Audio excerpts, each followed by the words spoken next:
Ladies and gentlemen, the event will start soon. Please have a seat.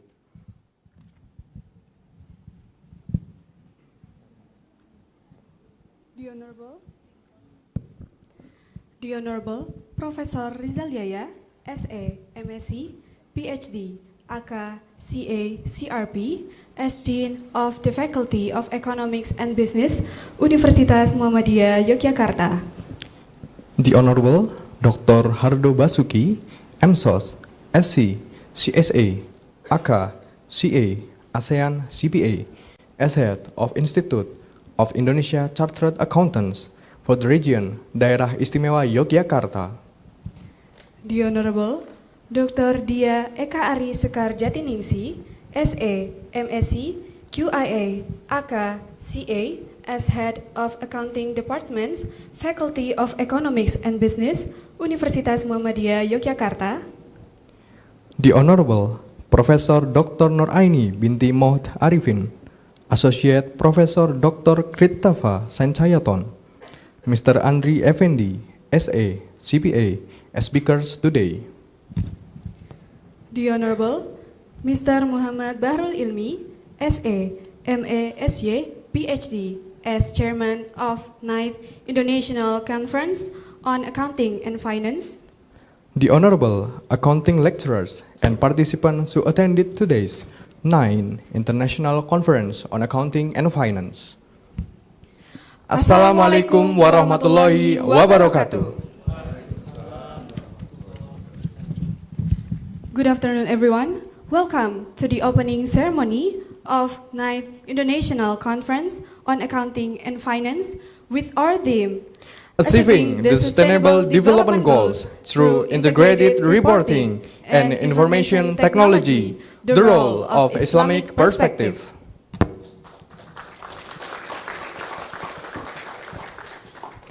First of all, let us praise the Almighty Allah Subhanahu wa Ta'ala. Because of His blessing, we can join this conference without any obstacles. Secondly, blessings and greetings let us always devote to our Lord, the Prophet Muhammad Sallallahu Alaihi Wasallam, who had brought us from the time of Jahiliyah, heading into the era that is full of inayah. Ladies and gentlemen, let us introduce ourselves. My name is Bintang Janatal Hasya, and my partner, Nurul Hadriani Resdi, as the Master of Ceremony today. I would like to say thank you for your participating in our agenda, providing the other commitments you have to undergo. And thank you to the committee that has worked well to make this program possible. And we would like to say thank you for our beloved lecturers for being here today. This event is presented by Accounting Department, Faculty of Economics and Business, Universitas Muhammadiyah Yogyakarta, and supported by Konkan University, Thailand, Universitas Muhammadiyah Surakarta, Universitas Muhammadiyah Sidoarjo, and Universitas Ahmad Dahlan, Yogyakarta. Ladies and gentlemen, before we run today's agenda, we will tell you the series of this event. The first agenda is opening. The second agenda is reciting Holy Quran. The third agenda is singing National Anthem Indonesia Raya and Mars Muhammadiyah Sang Surya. The next agenda is welcoming speech. The next agenda is plenary session. The next agenda is giving certificate for speakers and moderator. And the last agenda is closing.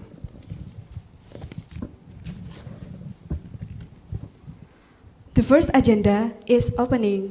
Let's open today's agenda with reciting Basmalah together. Bismillahirrahmanirrahim. The second agenda is reciting the Holy Quran that will be recited by Muhammad Abid Naufal At-Tamimi Al-Hafiz. To Abid At-Tamimi, time is yours.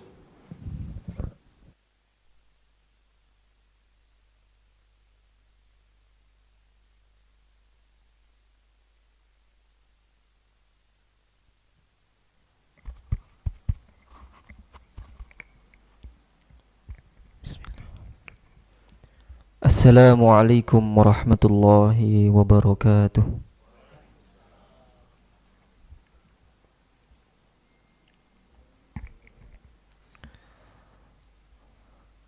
أعوذ بالله من الشيطان الرجيم.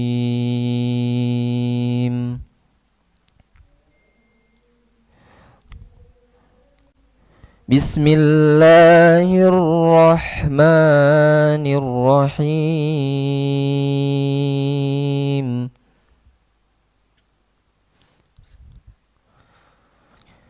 يا أيها الناس اعبدوا ربكم الذي خلقكم والذين من قبلكم لعلكم تتقون.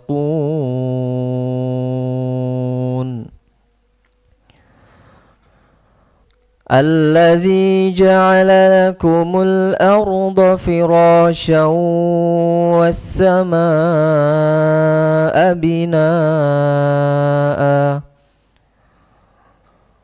وأنزل من السماء ماء فأخرج به من الثمرات رزقا لكم فلا تجعلوا لله أندادا وأنتم تعلمون.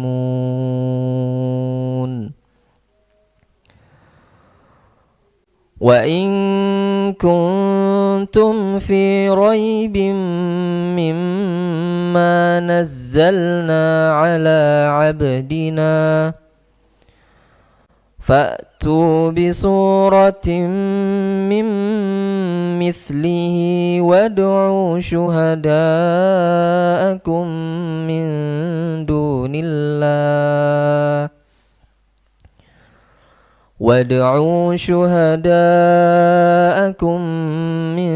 دون الله إن كنتم صادقين.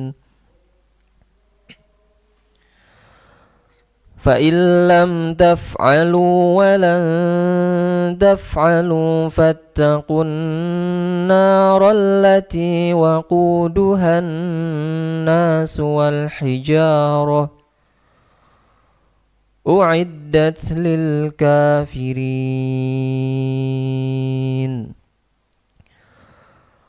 وبشر الذين آمنوا وعملوا الصالحات أن لهم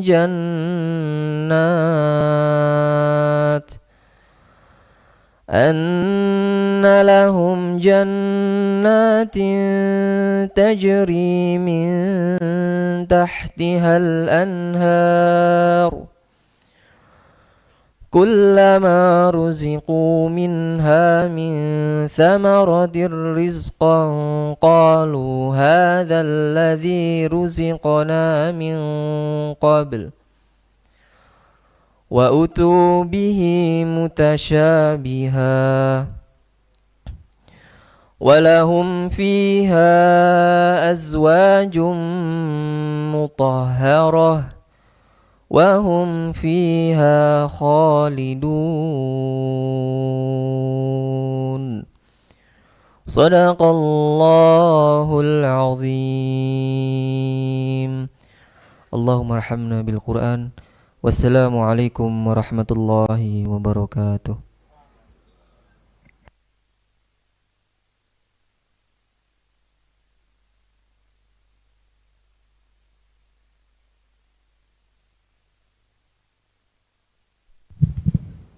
Thank you to Abid Atamimi for reciting the Holy Quran. May it bring blessings to all of us. Amin. The next agenda is singing National Anthem Indonesia Raya and Mars Muhammadiyah Sang Surya, which will be led by Afifa Hasna.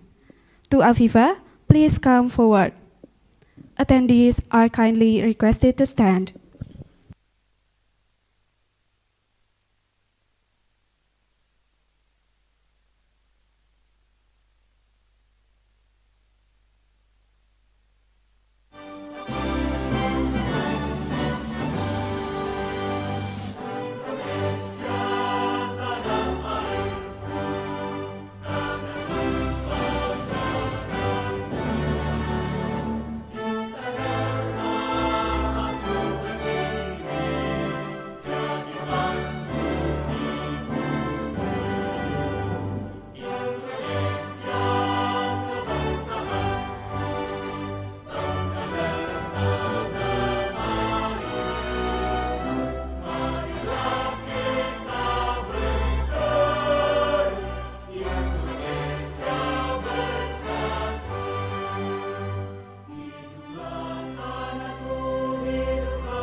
Attendees kindly to sit down.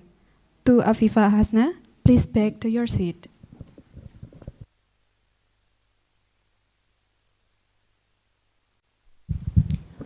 Okay, move to the next agenda is welcoming speech.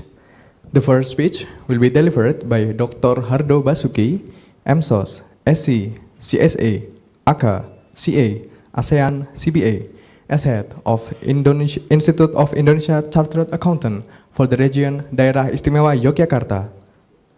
To Dr. Hardo Basuki, time is yours.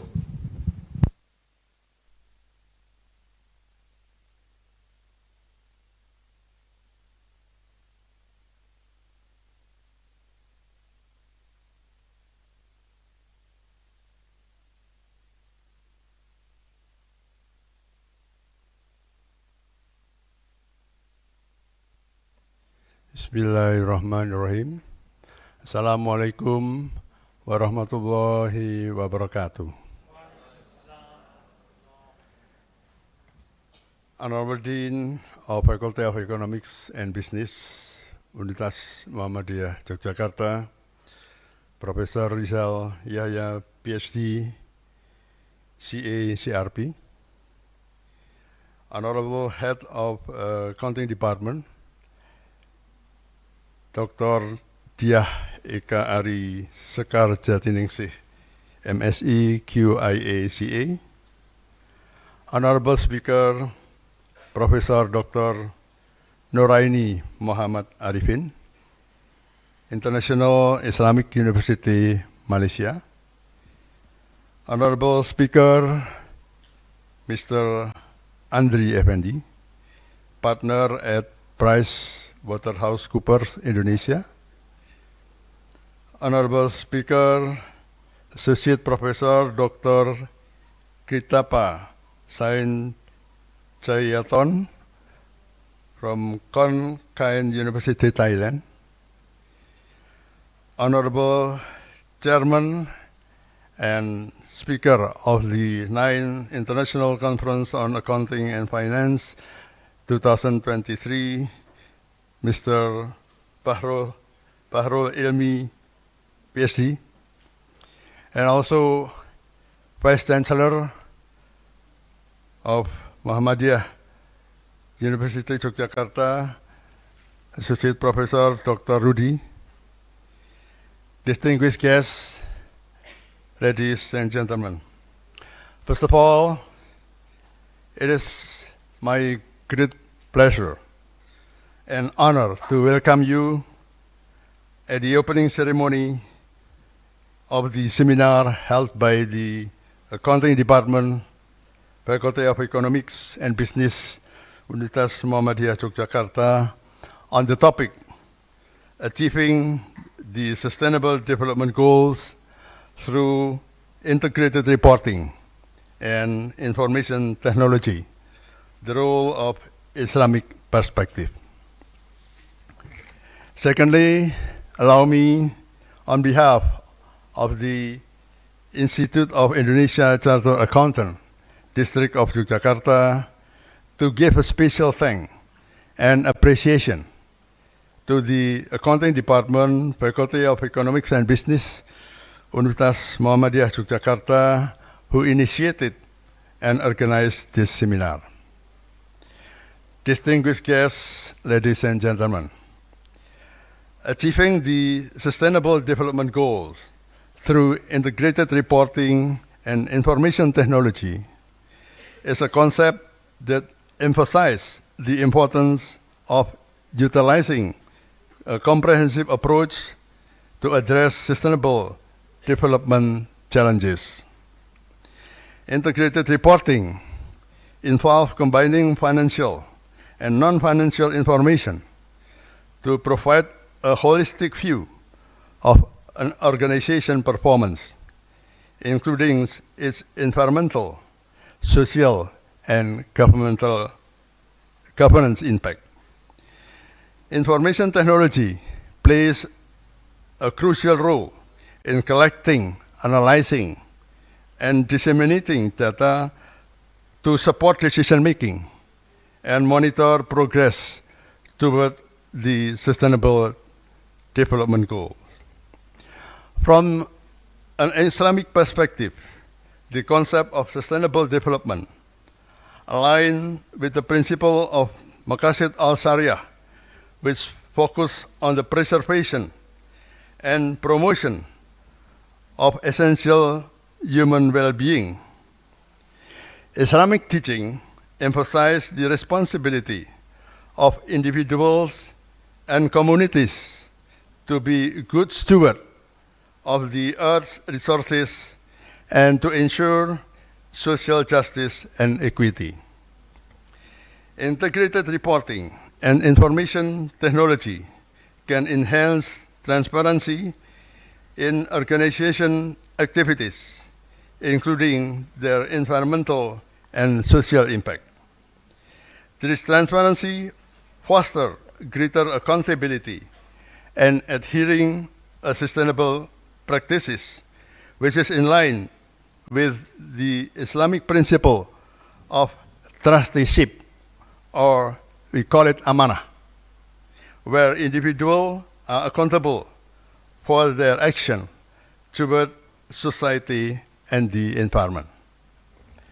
Therefore, an integrated reporting approach combined with information technology can contribute significantly to achieving the Sustainable Development Goals by promoting transparency, accountability, ethical practices, and sustainable decision-making. The Islamic perspective complements these efforts by emphasizing responsible stewardship, social justice, and promoting the well-being of communities and the environment.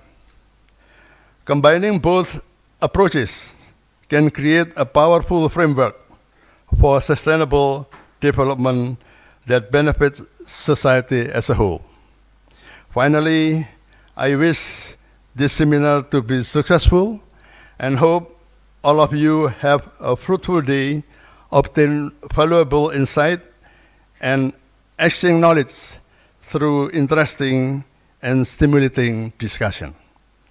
Moreover, I duly appreciate and would like to sincerely thank all of those who are involved and participated in this special opportunity.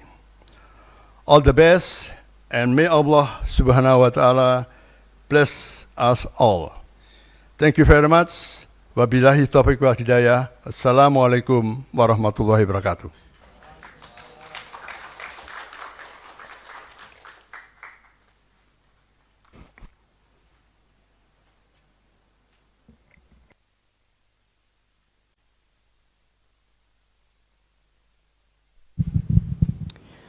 Thank you to Dr. Hardo Basuki for the speech. The next speech will be delivered by Professor Rizal Yaya, as Dean of the Faculty of Economics and Business, Universitas Muhammadiyah Yogyakarta, as well as to open this event. To Professor Rizal Yaya, time is yours.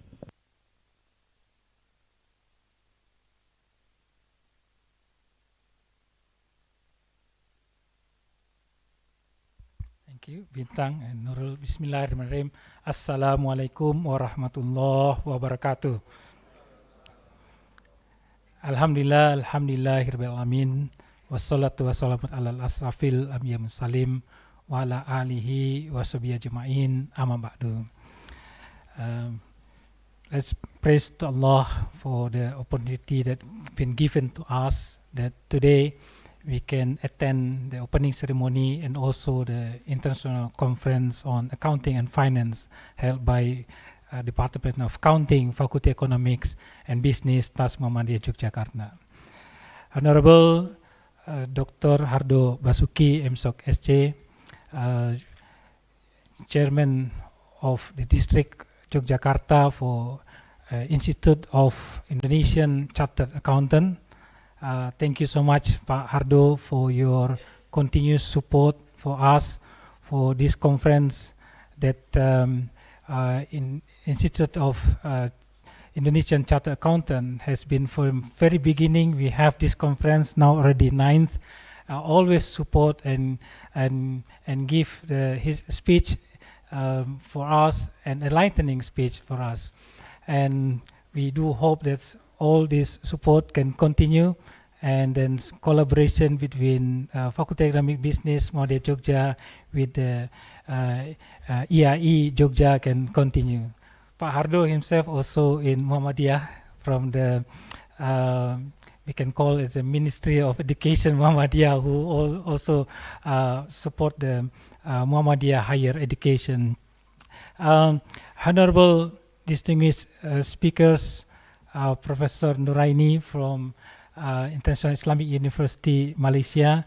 Thank you so much, Prof, for your coming here and for supporting us, and also to have able to make Pak Bahrul complete his PhD. Thank you so much. Prof Nuraini is a supervisor, Pak Bahrul, and also Bu Penny also. And honorable speakers from Konkan University, Associate Professor Dr. Kritapa Sentrayathon, and other colleagues from Konkan University, welcome to Jogja, welcome to Universitas Muhammadiyah Jogja. Sawadee Krap, Kop Kum Krap. I know a bit Thai, even the Thai Bangkok, Gunte Mahanakon, Amon Ratana Gosin, is that right? I learned that I think 30 years ago when I did my exchange student in New Zealand from the Thai other student. Welcome here, and it's great to have you, and then hope the collaboration between Muhammadiyah Jogja and Konkan, especially for accounting, can be close, tight, and then we have many activities. We have exchange student and others. Last time we visit Konkan, we met Dr. Pensri and others, and hopefully it's very good. We have Konkan University as our partner for this conference also, and thank you for you become the keynote speaker for our Honorable Bapak Andri Effendi, partner from PricewaterhouseCoopers Indonesia, as a professional from professional, and then one of the big four accounting firm. Thank you so much, Pak Andri, from your busy. You can come here. That will share with us from the industry perspective. And please send our regard to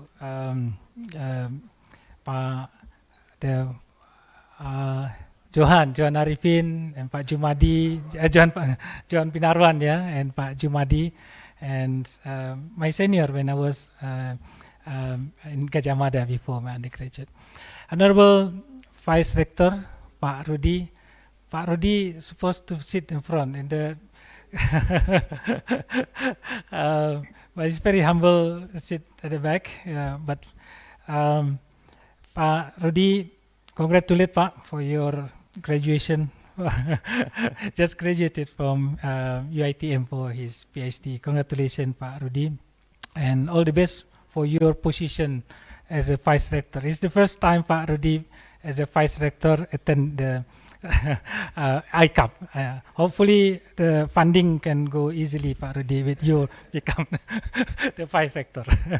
And Honorable Head Department, Dia Sekar, the Head Department of Accounting, and the Chairman, Pak Bahrul Ilmi, and all the participants, audience, students, all lecturers, alhamdulillah, thank you for your support and coming here, and then going to present your paper for the conference.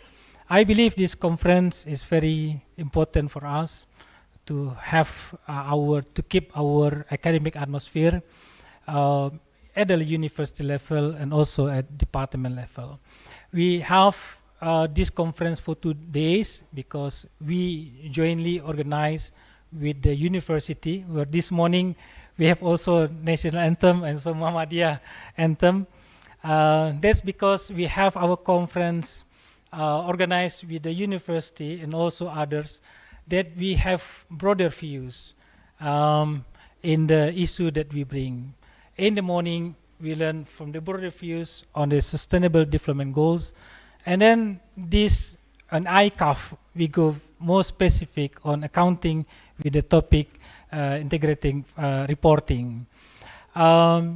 This, alhamdulillah, what we find here, having the conference that brings our academic atmosphere with some research finding that we bring to the class in teaching and also in the policy making.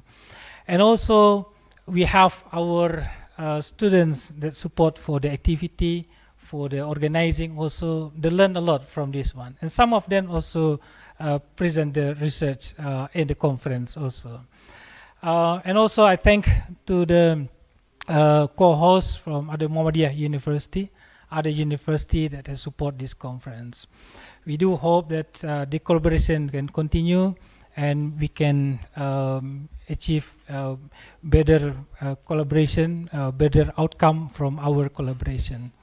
Having this topic, achieving the Sustainable Development Goals through integrated reporting, information technology, the role Islamic perspective, shows that our commitment from Department of Accounting, OMBA, that we are not only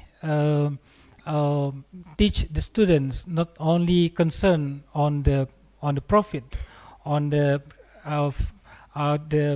our income, but also we have the integrated, that's already raised the issue by Pak Hardo, that this is, we need the whole holistic approach in seeing the accounting.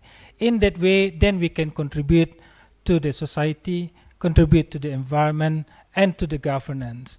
Having that, we have our institution will become the sustain, and not only for the short term, but for the long term. We have already witnessed lots of problems have been occurred in the society, in our earth, environment degradation, and also poverty that's still increasing. That needs attention from every profession, and also from the academician, and also from the higher education, how we contribute to solve this problem also. And having that, we have our research, we have in the class also, we teach students on the integrated reporting, and also looking at that comprehensively, then inshallah, then we can contribute to solve the problems that still exist. And also we produce our graduation for our generation, future generation that have the concern on to look at the problem comprehensively and also try to contribute to solve the existing problem. I'm not going to have the long speech, and I believe I see that the speakers are very prominent, they will share with us, and I would like also to hear the discussion. I would like to learn from Nuraini and other speakers on this issue, on this matter. I hereby also has been asked, we open this international conference, 9th international conference on accounting and finance, with reciting Bismillahirrahmanirrahim. Bismillahirrahmanirrahim. Hereby the conference is officially open. Thank you so much. Assalamualaikum warahmatullahi wabarakatuh.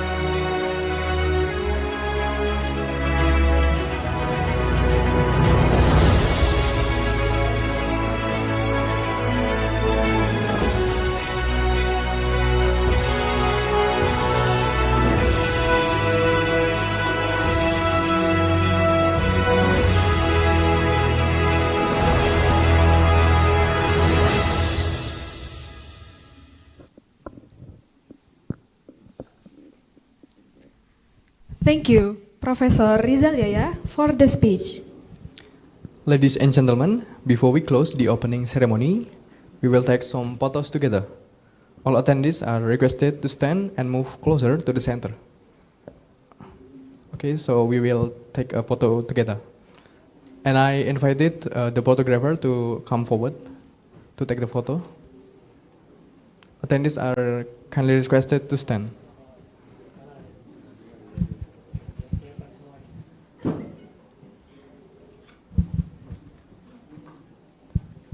I remain once again, all attendees are kindly requested to stand.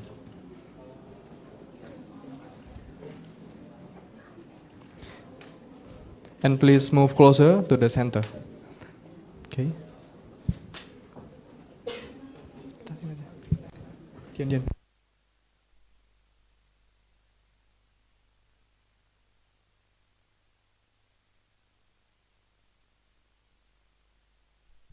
Okay, I will count 1 until 3. Get ready. 1, 2, 3. Once again. 1, 2, 3.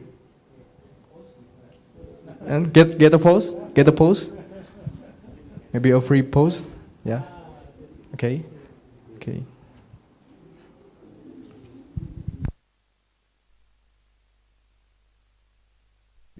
Okay, thank you very much to all attendees.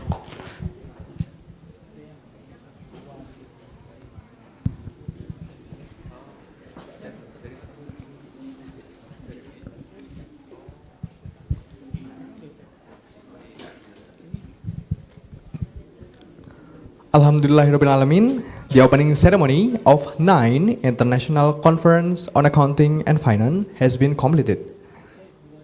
And move to the next agenda is plenary session, and there will be 2 plenary sessions.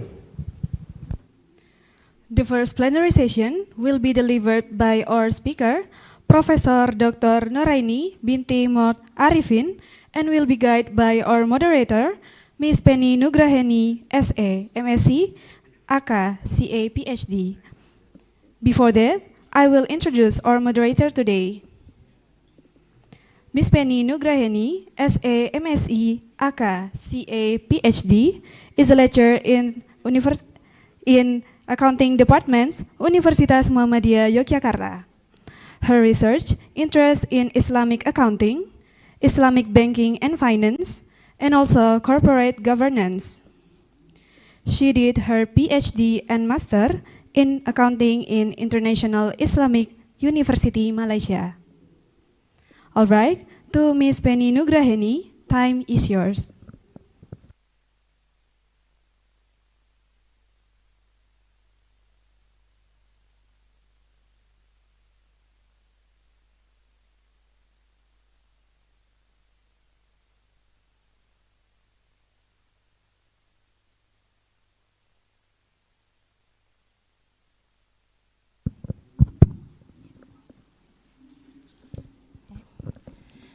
Assalamualaikum warahmatullahi wabarakatuh.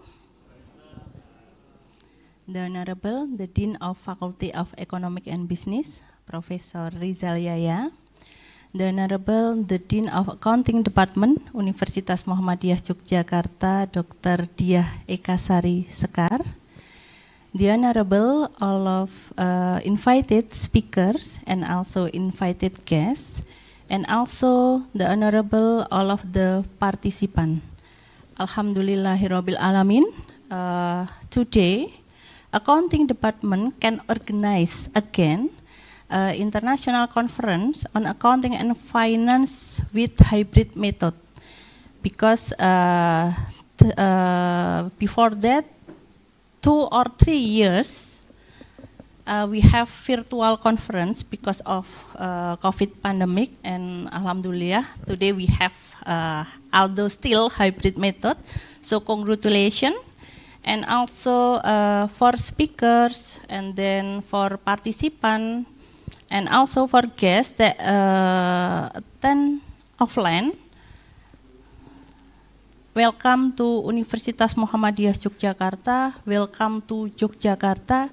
I hope that you will have a pleasant experience here.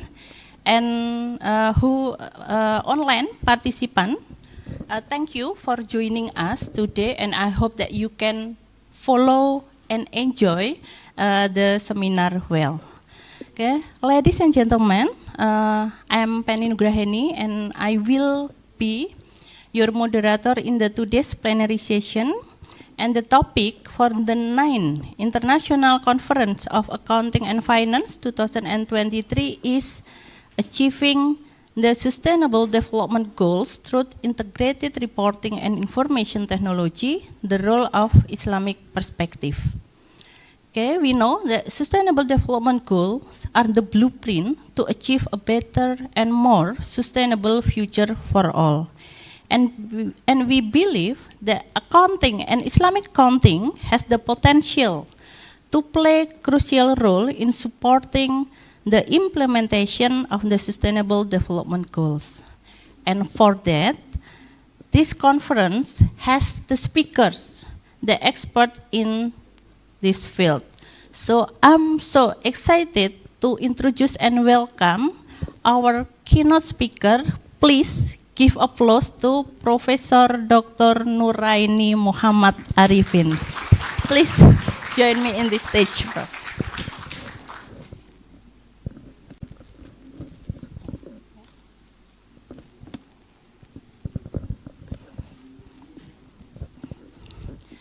Okay, before she deliver her speech, I will read her curriculum vitae. Professor Dr. Nuraini Muhammad Arifin is a professor at the Department of Accounting, International Islamic University Malaysia, and currently she is a Deputy Dean of Academic and Internationalization, Kuliah of Economic and Management Science, IIUM. She holds a PhD in Accounting for Islamic Bank from the University of Surrey, United Kingdom. She also holds a Master of Accounting from University of Dundee, United Kingdom, and also Bachelor of Science in Accounting from the Aberystwyth University, United Kingdom. She is currently one of the members of the Syariah Committee for United Overseas Bank Malaysia Berhad, Amanah Raya Berhad, and MetLife Takaful Berhad. Professor Dr. Nuraini has also been appointed as the treasurer for the Association of Sharia Advisors in Islamic Finance and the vice president for the International Council of Islamic Finance Educators. She is also an associate member of the Malaysian Institute of Accountants. Okay, and now we will listen the speech from Professor Nuraini. Prof, time is yours.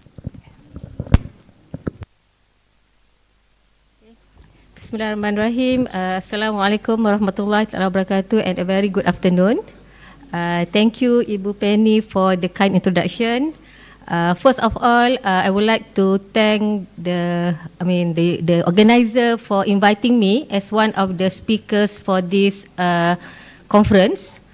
And I just also would like to congratulate the organizer, the Department of Accounting, for organizing a very successful conference, very important conference for the university and also all the participants here. And I'm really honored to be here and to see also my alumni from International Islamic University Malaysia, Prof. Rizal, Dr. Bahrul, Ibu Penny, and I believe there's also a few more here, also from IIUM. So thank you for having me. And this is my second time in Jogja, and for the first time for official visit. My first time is just for holiday in 2015, and my family really love Jogja, especially the food. And I think we have to search for the food in these few days before we go back to Malaysia. And very nice place. And Alhamdulillah, I think all of you, all the students at this university, very fortunate to be here. So welcome to this session, to the conference. And all the lecturers, I believe there's also a few lecturers here in the venue. So nice meeting all of you. And also my fellow speakers, I think we have Dr. Krip from Thailand and also Pak Andri from PwC. And also the Vice Rector also here. And also the chairman of the Institute Chartered Accountant Indonesia also here. So yeah, we have so many prominent figures in this venue. Now I'm a bit nervous to share my session. So inshallah what I plan to do just to share what I know with regard to the topic given to me. So the topic given to me is on the think SDGs in the perspective of Islamic accounting. Okay, so in order for me to start the topic, I will start by revisiting the SDGs. What is this SDGs, as well as what is Islamic accounting? Because for us to link between the two, we have to understand the SDGs itself as well as the Islamic accounting. Okay, my first slide is already there. Okay, so what is SDGs? I think everyone know. We have these 17 goals under sustainable development that has been issued by United Nations, and this has been accepted by all countries in the world. I think everyone is talking about SDGs now. The university also now talking about SDGs, not only the corporate, the companies, but at the university level, all universities, not only in Indonesia, in Malaysia also, we have been talking about SDG.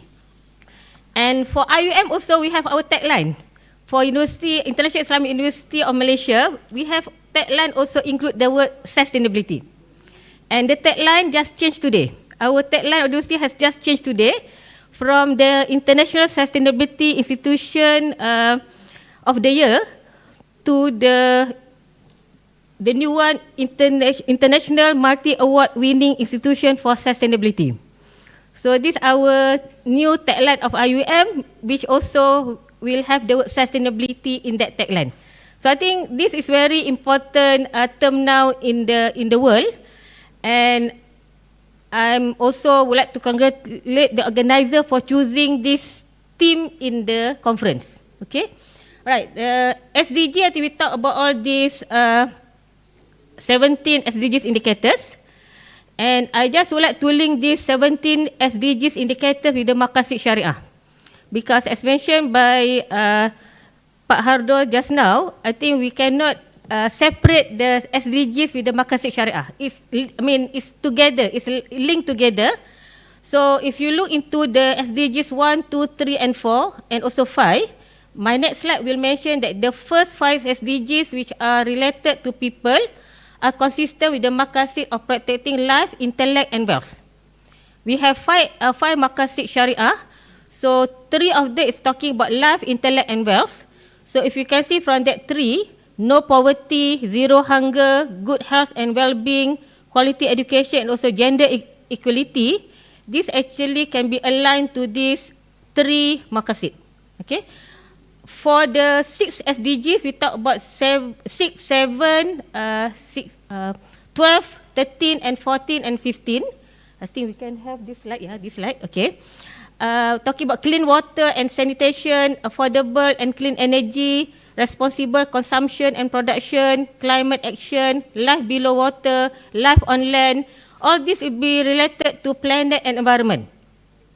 And this SDGs can also be linked to the protecting life, lineage, and also wealth. Okay, and the other 4 SDGs, 8, 9, 10, and 11.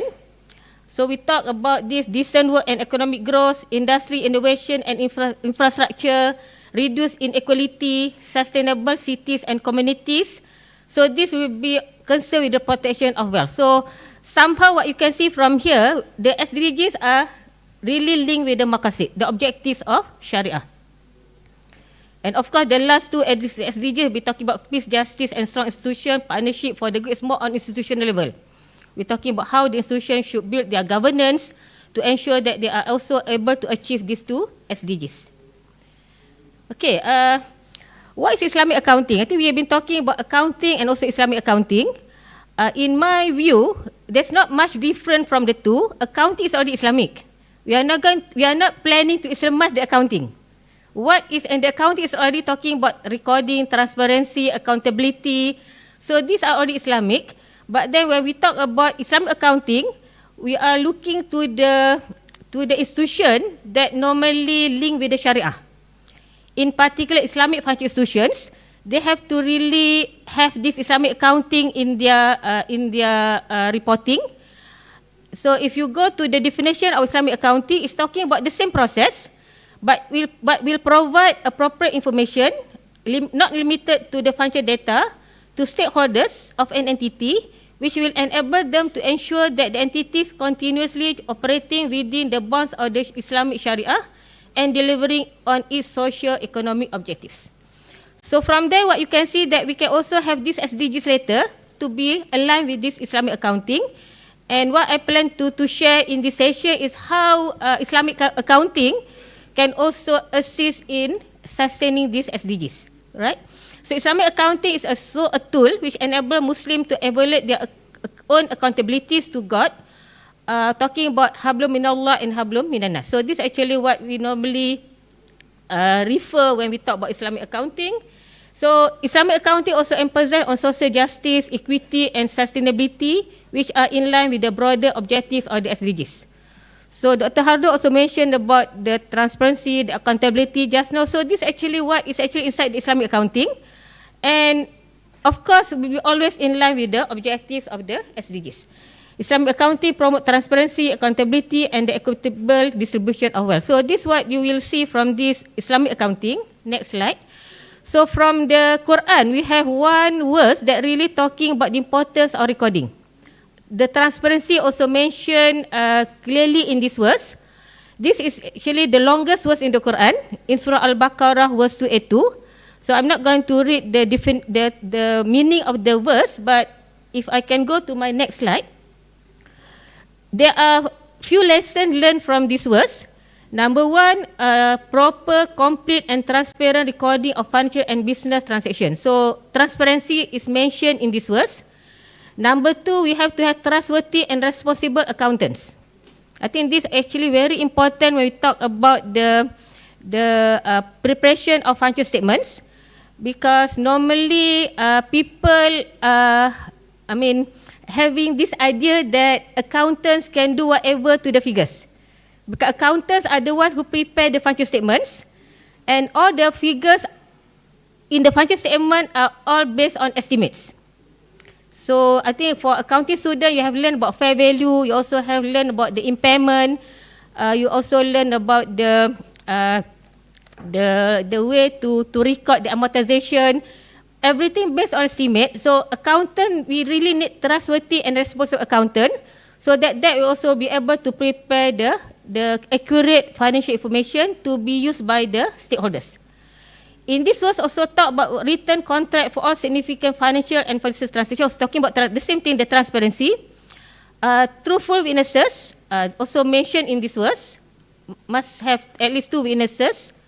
If 2 men, but then if woman, then we have 2 women, also 1 man. And then materiality accounting, also big and small are the same in the eyes of Allah.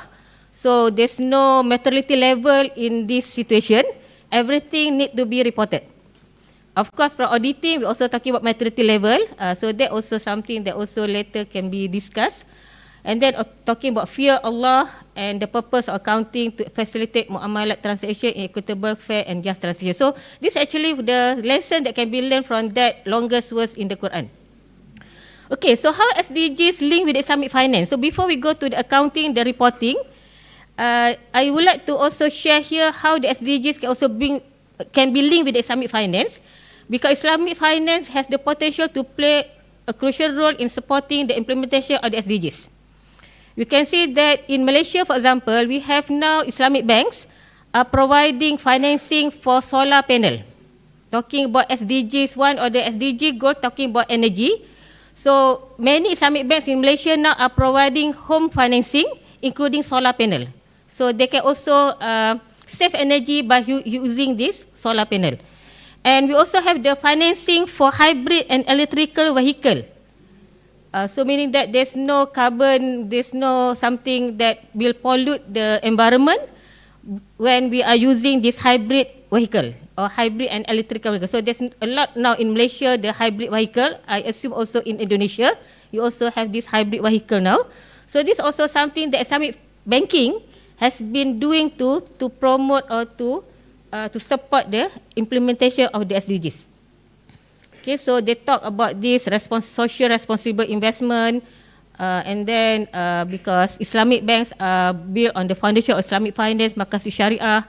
So because of that, they have to also support these SDGs, and also the the system must also be ready to have this kind of instruments. And in Malaysia also, I just would like to share that also we have this value-based intermediation, where when Islamic bankings are providing financing to the customer, they need to see what is actually the impact of that financing to that particular customer. So if, for example, they are providing the financing to build a factory, then the factory can provide jobs to the nearby people, then that can be considered the impact from that financing. So the SDG also talking about the working environment just now, how to ensure that the decent work, economic growth. So this also can be part of the role of the Islamic finance to promote these SDGs. Next slide. Okay, if we move to zakat and charity fund, sadaqah, I think this also mentioned in the by the keynote speakers this morning, talking about zakat and charity fund, because I believe this also something that also can support the first few SDGs, because the first few SDGs talking about poverty, talking about zero hunger, good health and well-being, quality education, gender equality. So by having this zakat and charity fund sadaqah, I think this can help a lot of asnaf for zakat, and also charity fund can also help other people. So this also something that also there in the Islamic perspective. And what we need to ensure that the collection is actually sufficient to be given to the asnaf. What I can say at the moment, we have the collection. Collection is more than enough, but now the challenges or the issue is more on distribution. How to ensure that this zakat fund can be distributed to the correct asnaf at the end. So I think in Malaysia, we don't have problem with the collection now. Everybody is aware now to pay zakat. There's a lot of zakat collection now in the states in Malaysia, but now they have to ensure the zakat is being distributed to the asnaf, and all asnaf will be able to achieve to receive this zakat fund, especially the fakir and also asnaf fakir, also asnaf miskin. Okay, we don't want only asnaf anil to receive the zakat fund, because normally in the past some studies are talking about only amil, those who are collecting zakat getting the zakat fund, but not the real needy people that need the fund. Okay, so zakat and charity fund can be directed towards projects that align with the SDG, especially those related to poverty reduction, zero hunger and social welfare. And there's also one recent study in Malaysia just published this year, the roles of zakat towards maqasid al-syariah and sustainable development goals, a case study of zakat institution in the East Malaysia, in Sabah and Sarawak, where they talk about how the zakat management, collection, distribution are in line with the maqasid syariah and also SDGs. Okay, so the studies finding indicate that both zakat institution in East Malaysia, namely bahagian zakat and fitrah of the Sabah Islamic Religious Council and Tabung Baitul Mal Sarawak of the Sarawak Islamic Council, are operating following the maqasid syariah objectives and several SDG agenda. So from there we can see that zakat will always be linked with the SDGs. Okay, now I move to my last part in my presentation on integrated reporting, because the theme of this ICAF also talk about integrated reporting. So integrated reporting is now being prepared by most companies in Malaysia, including Islamic banks, even though it's not yet mandatory. But most of the institutions are now starting to prepare integrated reporting, meaning that their annual report will not just provide the financial information, but beyond that financial information. So talking about their vision, their mission, and also the activities, the plan in the future. So everything will be captured in this integrated reporting. And normally they also will include the information with regard to articulating the true value of their business delivered to the stakeholders. So integrated reporting is very important in order to provide more information to the stakeholders. So integrated reporting is helping businesses to think holistically about strategy and plans, make informed decisions, manage key risks, and to build investor and stakeholder confidence and improve future performance. So what we can see now in the annual report, there's more information being presented, not only previously only financial statements. So if I can share on the Bank Islam Malaysia Berhad, example of integrated annual report. So this integrated annual report is produced and published annually and covers the financial period for the bank. Okay, and the report will provide the overall performance and also their initiatives towards achieving the goals, and then what are their strategy and business model, operating environment, matter risk, stakeholder interest, performance, governance, and prospects. So there's a lot of information now presented in the integrated annual report of the bank. So the boundary of the report extend beyond financial reporting, not only financial reporting, and also include non-financial performance, opportunities, risks, and outcomes, and as well as whatever that can create value to the organization. And of course, sustainability has been there as fundamental principle of the bank. And they also need to ensure that they implement these sustainability banking practices following the Sharia principle through the implementation of our sustainability strategy, meaning that the Bank Islam Malaysia Berhad strategy. So they have this, next slide, okay? Next slide on the, oh, okay. Okay. Sustainability at Bank Islam Malaysia, we have all this, they summarize this in this table, their vision, their mission, their tagline, assuring trust, delivering value, what are their strategic objectives, and then what are their plan, and also what are their priorities. So this is actually part of their integrated reporting of Bank Islam Malaysia Berhad. Okay, next slide. So they also link what they want to commit with the related SDGs. So this what we can see that there's no separation between their commitment and the SDGs. So everything can be linked with the SDGs. Commitment can be linked with the SDG 8, SDG 13, and then we talk about SG asset, so they link with the SDG 8 and 10. So what I can just summarize from here that whatever institution is doing, they can always link with the SDGs. So SDGs are together. And what I can conclude from my presentation that implementing SDGs from this perspective of Islamic accounting involves aligning financial practices with Islamic principle and ethics while working towards achieving the United Nations 70 SDGs. And I would like to end my my presentation with some points to ponder. Is the current reporting sufficient? Can it be reported in the separate reporting targeting to specific stakeholders? How to measure the impact of business activities on achieving SDGs? So these are the points to ponder, and anyone can answer my question later for this one. Instead of you ask me question, I would like to ask you question and you can give the answers to me later. So with that, thank you very much, and Assalamualaikum warahmatullahi taala wabarakatuh. Okay. Thank you very much, Prof. Nuraini, for the excellent keynote speech. And you have explained not only about how to facilitate SDG and Islamic finance, but also we have the description or the example of the practice of integrated reporting in Islamic financial institution. I hope that everyone can get the knowledge that have shared with us today, and once again give applause to Professor Nuraini Muhammad Arifin. Thank you very much. And this is the end of the first plenary session. I will give it back to the MC.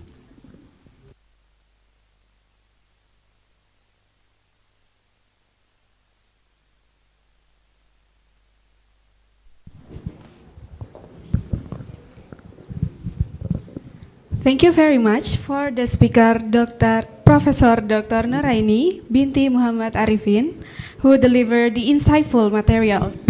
To Professor Dr. Nuraini binti Muhammad Arifin, please, you may have a seat.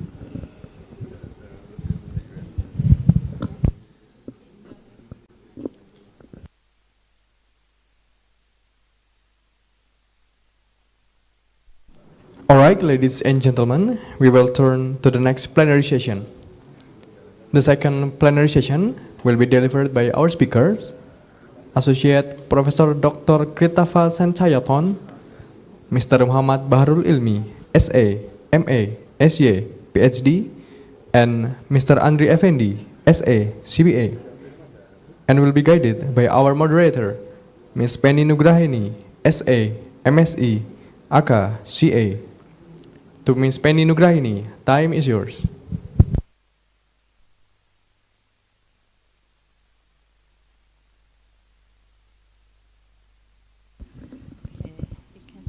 Okay. Welcome back to the 9th International Conference of Accounting and Finance 2023.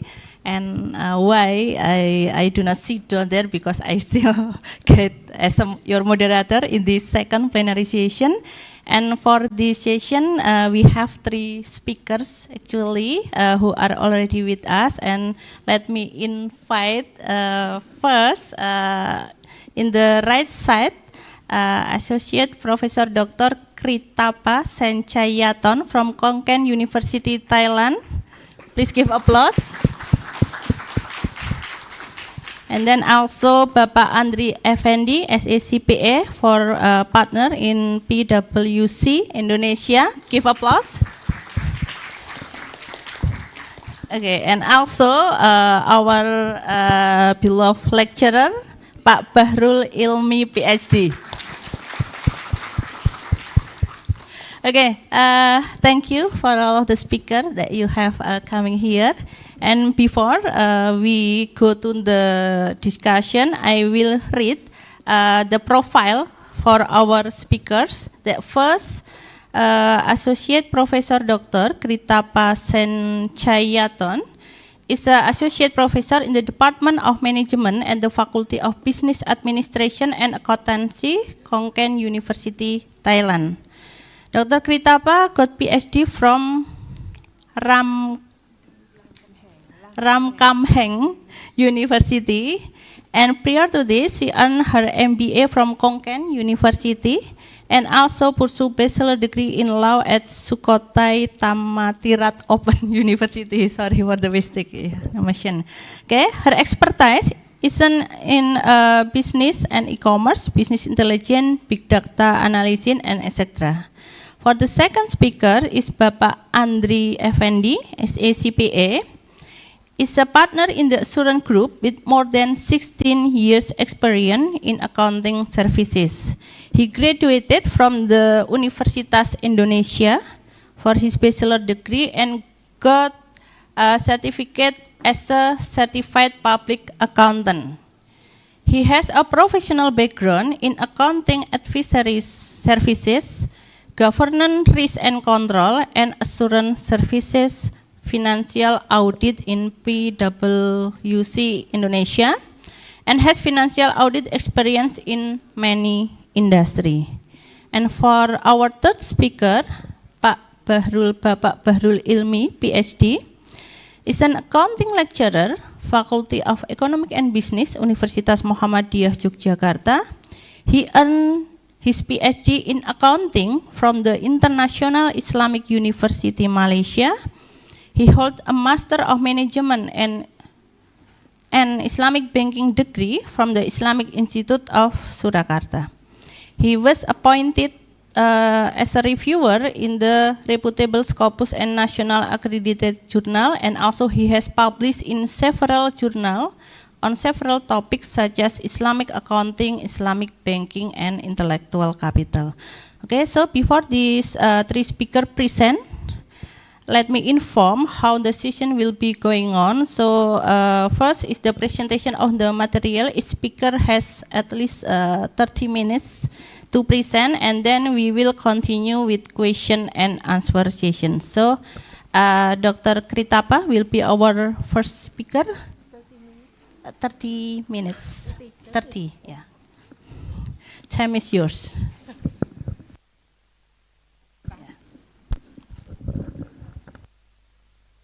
Hello, test. Good afternoon, everyone. Nice to meet you in the conference presentation. The first time for us and our team for Indonesia. Mostly, I know Indonesian people because I have some students. They went to Khon Kaen University and study MBA program with us, and I am an advisor for him. Now he do research about cocoa in Indonesia. Very surprising and interesting for me because I have do research about the commodity product in Thailand.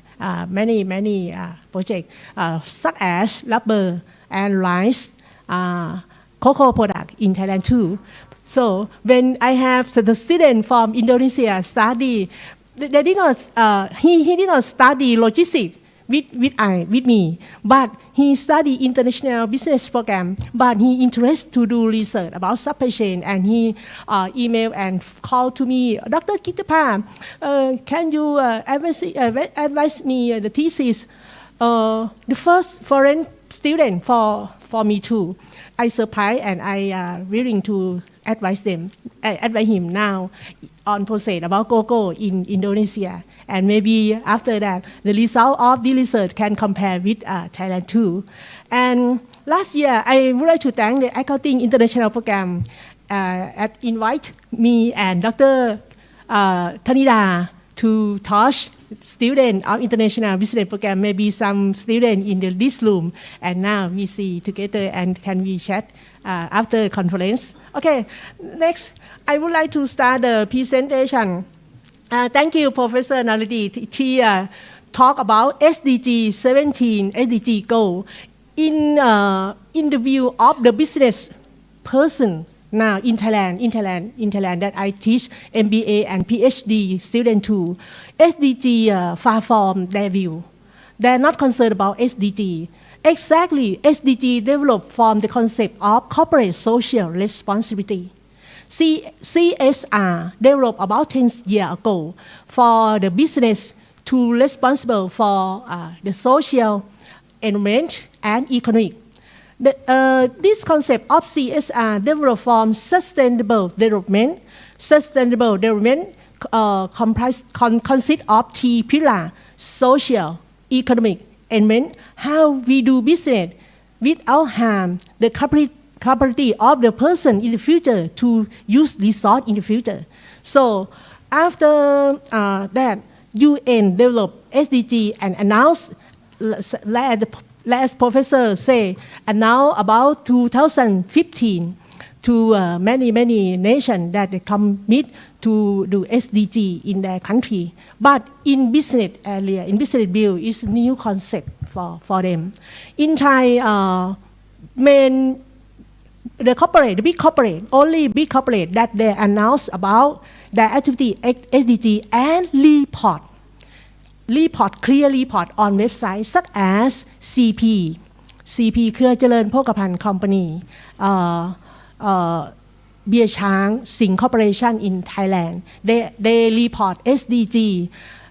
If you visit their website, they follow with the standard of GRI, Global Report.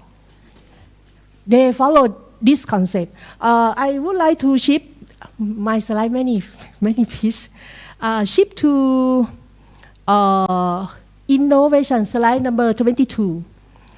Before we skip to SDG and report, for my responsibility of title, I have keyword innovation and technology. Innovation, how it developed SDG and how the business report about innovation. Before I came to Jakarta airport, I sit with my colleague at Suvarnabhumi airport. I see the AI machine work, replace people. Many machine in Suvarnabhumi airport. Reduce human, reduce labor, mean the business reduce cost. If you use AI, back to slide number 5. Who pick slide? Number 5. The SDG goal, the one, no poverty. But if business use AI, conflict. Okay? Because people lost their job, lost their works. You use AI, replace the human labor. How the business report about SDG goal no poverty if your business, if your firm use AI. How? Because the importance of information, like as Professor present, the importance of information impact the mood and feeling of stakeholder. If you want to generate revenue, if you want to buy the stock to the public, if the public feel negative with your business do some process, some product or new technology, but people lost their job. You did not use people, the labor, where they work. So how you optimize between no poverty and reduce cost. So back to innovation. Skip to slide number 22. So if your business create innovation, number 23, innovation, we have in the past about 10 years or 15 years, if you ever read the book Diffusion of Innovation by Professor Everett Roger, maybe someone ever read this book, Diffusion of Innovation, Everett Roger. He announced theory of diffusion of innovation. Innovation composed with product or service or process. But now at the present time, business model is innovation too. If you do business and you can create new model about your business and you succeed, this is innovation. How you report the innovation in SDG? In accounting, you report financial.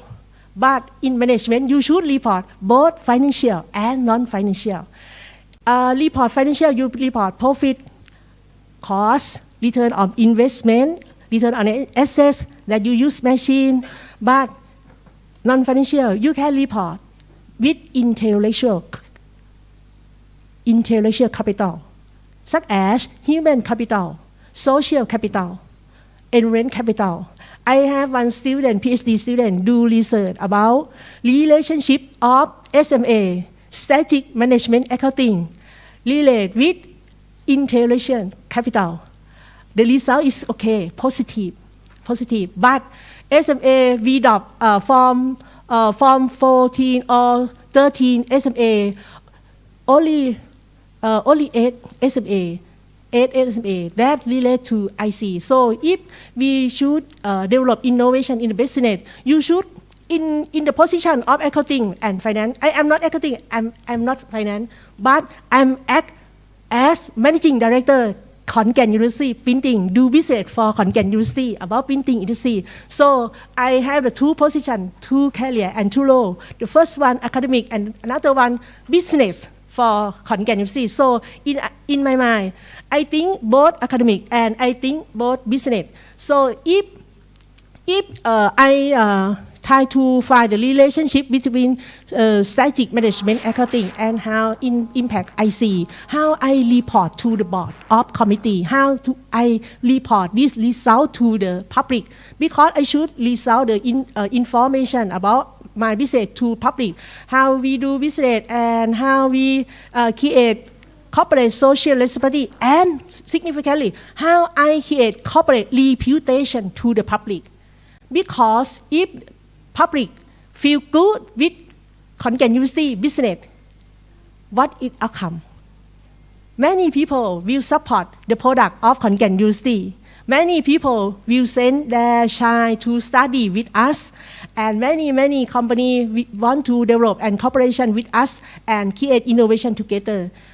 We can expand more than 1 + 1 = 2, but we can create 1 + 1 = 3, 4, 5, 6 with report of outcome like the way of SDG. SDG we have index. If you report, follow, I suggest follow with index of SDG. SDG have 7 goals and SDG 1, 7 target, 13 indicator.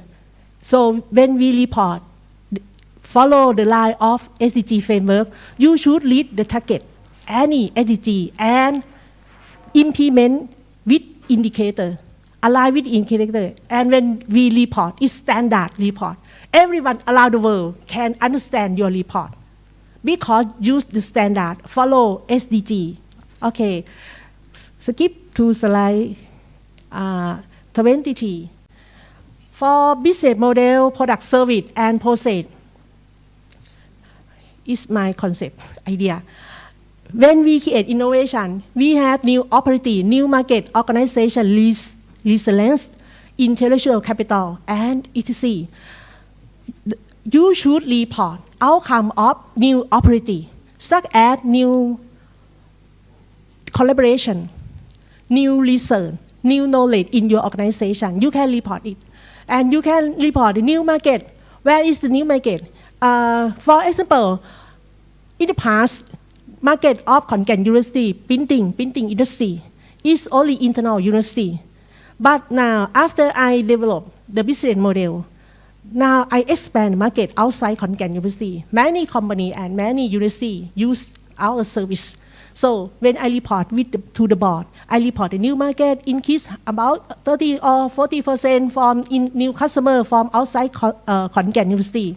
For organization resilience, you ever heard some word resilient? Resilient means the organization can adapt, and recover after obstruction of supply chain.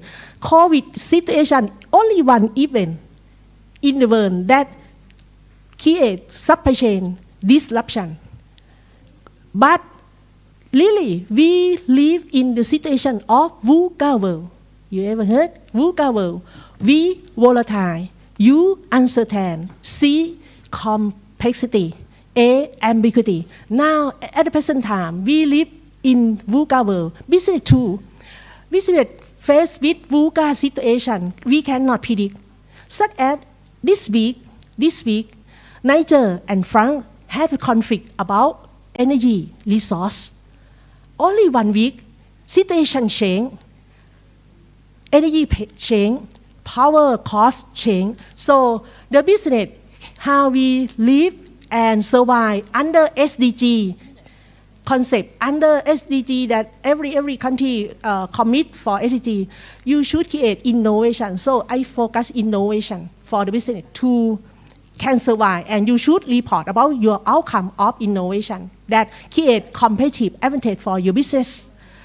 For innovation, I add the innovation characteristics, like follow the line of Everett Roger. Innovation, you should, if the business create new innovation, the characteristic, the first one, relative advantage, mean the innovation should better than the old one. Better than. And second, conformance with your rights, with your style, with your organization culture. The next one, complexity, less complexity of innovation. Because if complexity, innovation, the people will reject, not adopt innovation.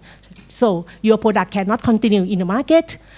4, triability, innovation you should create and develop that people can try it and observability. After that, the challenge for success of innovation in the present time, the challenge, VUCA world. Back to VUCA world. Now we live in the VUCA world. What is driving force that create the situation of VUCA world? The first one, technology change fastly. Technology change fastly. Past 10 years, I use the mobile phone name Motorola. You ever know? Maybe we the same age. We know Motorola and Nokia. So proud of Motorola. But now, where is no Motorola? No. When we bought BlackBerry, you so proud of BlackBerry. The young people, they didn't know BlackBerry. But we know BlackBerry. BlackBerry have the button on the center of phone. When you search around the monitor of BlackBerry, so proud of BlackBerry because it's the expensive mobile phone in the past 20 years. But now, where is BlackBerry? No. Now, Apple, Samsung, you use OS, you use Android. Next 10 years, I think Apple may be same as Nokia because very expensive. But technology from China, now develop fastly. Huawei, Xiaomi, Apple Watch. Who bought Apple Watch? 30 in Thai baht, 30,000 baht. But now we have Huawei, 4,000 baht, cheaper than Apple Watch about 9 times. But capacity, efficiency, same as Apple Watch. So technology, the first factor that create VUCA world. You should predict situation, not this day. For business. I taught my students, you should predict situation and create product or service or business model, not for this day, but for 5 years and 10 years.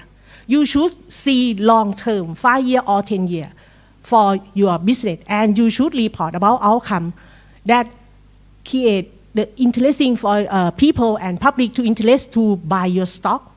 The next, political. Political is a significant one. That factor that create VUCA world. For example, Thailand now, and many countries have political issue that create the uncertain situation, volatile and complexity and ambiguity. We cannot predict about situation. Next one, economic. Now the economic of global economic. Now recession. USA and many countries have the economic problem. Last month I went to Germany. They announced their economic have a big recession because the problem of refugee, the problem of the people that lost their job from AI, and many factors that drive their economic to recession. And last one, social factor. Social change very fastly than 10 to 20 years ago. 20 years ago, I teach students about 5 force factors. Analyze political, social, economic, culture, very little change. But now, social and culture change fastly and most impact to business. Same as Thai country now. The student, my university, have new policy. The student, they can wear the dress depend on their need to study with us, not uniform. The new change and many universities change this policy too because social and culture change fast in Thailand. So this called volatile and complexity and ambiguity and uncertainty in the situation around the world. Next one, the list. This information I read from internet. Now, global risk landscape and interconnect map 27. They announced erosion of social state collapse. For example, Ukraine, collapse of systematically important supply chain. This the big one issue for me in the supply chain area. COVID-19.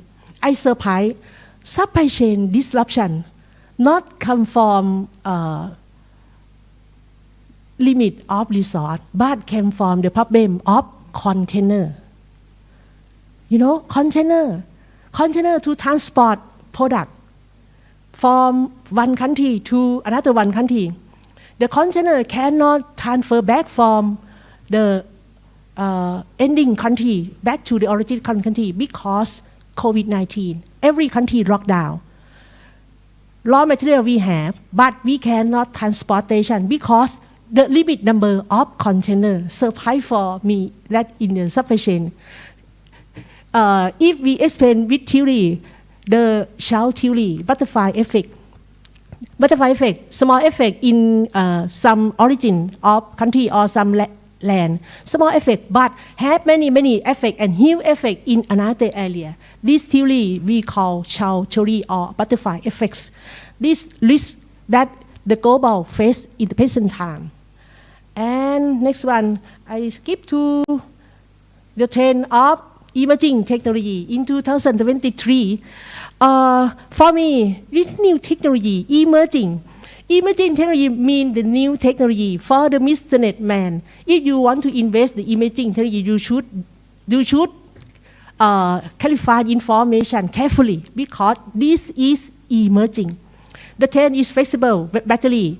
In Thailand country now, many company from China interest to invest manufacturing of battery for electric vehicle. Now in Thailand, popular land for China company to invest EV vehicle, to build EV vehicle and sell in the Southeast Asia and back to China and another country. The next technology, generative artificial intelligence, AI. The third, sustainable aviation fuel. Maybe in 5 years or 10 years, we can fight with airplane that use new type of fuel.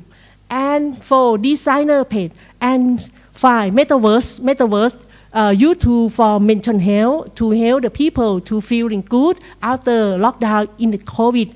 And 6, wearable pen sensor used with agricultural area, agricultural supply chain and agricultural foods to detect and to censor about the growth of food and vegetable in the land. And 7, Spartan omic and 8, flexible neuron electric and sustainable computing. The 9 one, very interesting for me, sustainable computing, because the concept of cloud computing very boom in last 1 to 2 years. Cloud computing, we can store information in cloud, not server. In the past 10 to 20 years, we store information and data in database, in server, very expensive. But now, very huge amount of data we call big data. So, cloud computing support this technology of big data, co-support. But big data use many server, placed in many areas around the world. So, big data consume electric power. In past 1 to 2 years, in Thai have a conflict about Bitcoin. Many company investment huge of server to do about process of Bitcoin, consume more of power. So, sustainable computing, the scientists try to research and develop computing that use little or less amount of energy, maybe net zero of energy. Mean they use new option, new alternative of energy for sustainable computing. And last one, AI-assisted healthcare. Now, I think 80% of people in the room use AI-assisted healthcare. For example, digital clock, Cartier, Rolex, Omega. But now in my mind, I don't interest this brand name. I interest smartwatch, because everything in your hand and connect with iPhone. When I have email, in my hand, I know, my student mail, my appointment, okay. Only one piece and do everything and connect with mobile phone. Okay, shift to resilient.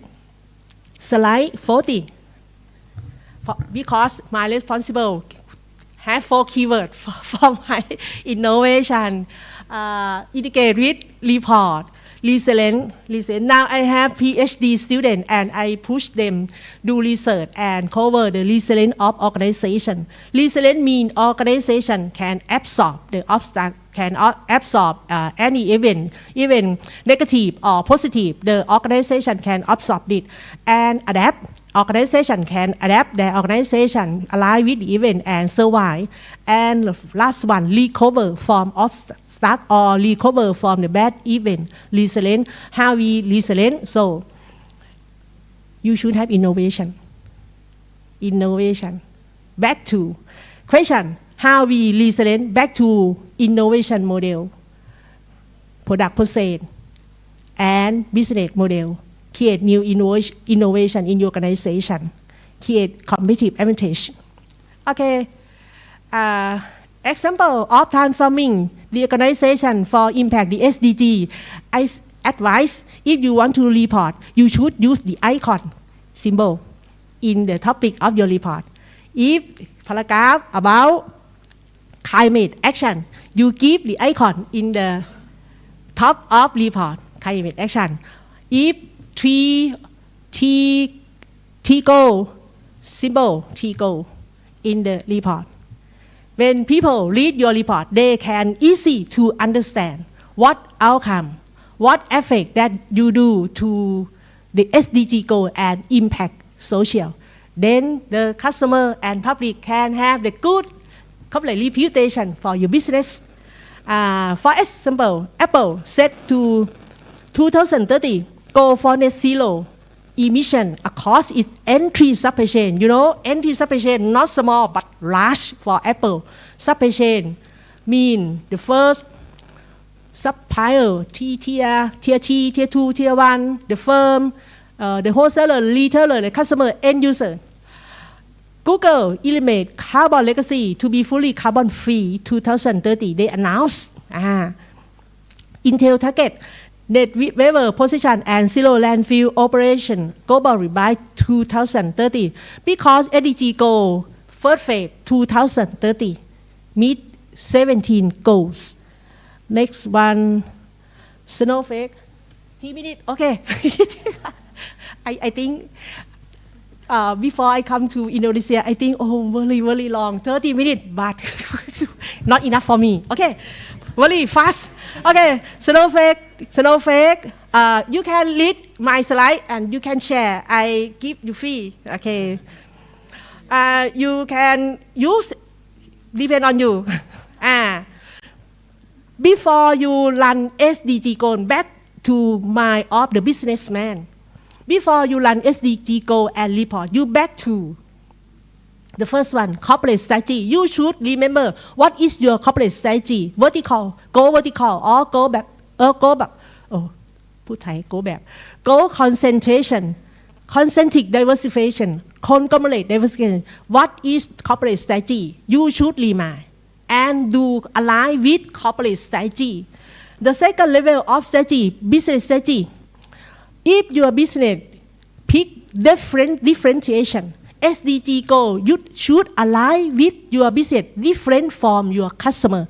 And differentiate mean your product high quality and maybe high price. But customer, they prefer to buy because high quality, such as Apple, high quality and high price. Why people bought them? Because high quality and easy to use and feel good when I bought Apple iPhone. Okay, it's okay? Okay, next, low cost leadership. Two strategy different, not do together. Different, only different. Low cost, only low cost. Low cost means you say everything low cost and cheaper than your competitor. Quality you not care, but low cost. For example, the product from China, maybe I bought it because low cost. I think I use it only 6 months. It's okay for me. 6 months okay for 200 baht, 300 baht. It's okay. Let us the woman shoe 200 baht in Thailand. They were about 2 months and they okay. It's okay if it not quality in their mind. And the last one, this market. After that, when you allow your business strategy, you should have functional, operational. Say this is key activity that you will create information to report the SDG goal. The functional, operational strategy, operation, marketing, and finance. You should have strategy that align with business goal. After that, after you have your function strategy, you implement SDG goal and report to your boss, report to public or stakeholder. To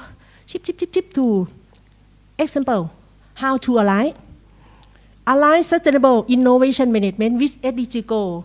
We pick the icon SDG 1, 3, 4 and index. Give the index SDG target and index and give information align with the target and index of SDG. Okay, where 3 minutes. Where is information? Not only internal information. You should every people in the room. You should know about how to manage big data in your organization. In my faculty, for me, I push my lecturer to have skill of big data analytics because I expect they to teach my student every major to have the skill of big data analytics. I push the lecturer to study about how to use Python, how to use Tableau and RapidMiner to analyze data that came from everywhere, to create information to report to your stakeholder.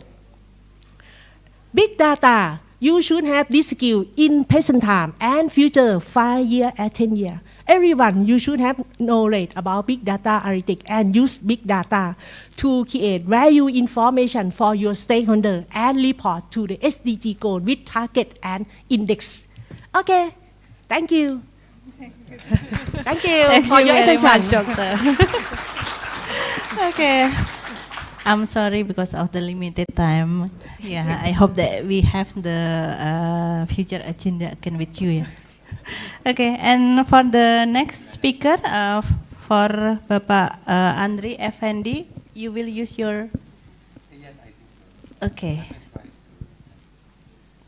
Okay. Okay. So.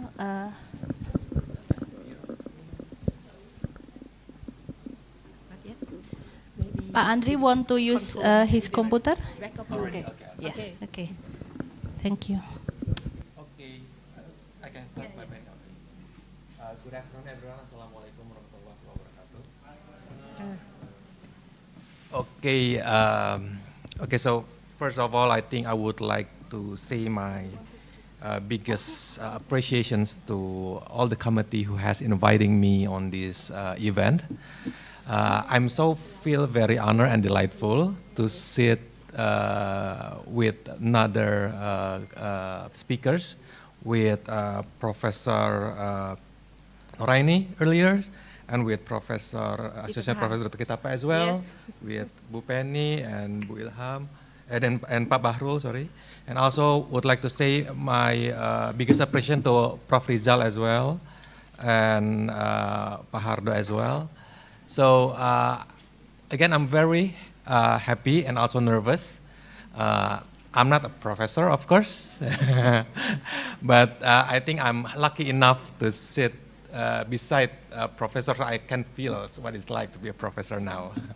So just a brief introduction. I think my name is Andre Effendi. You can call me Andre.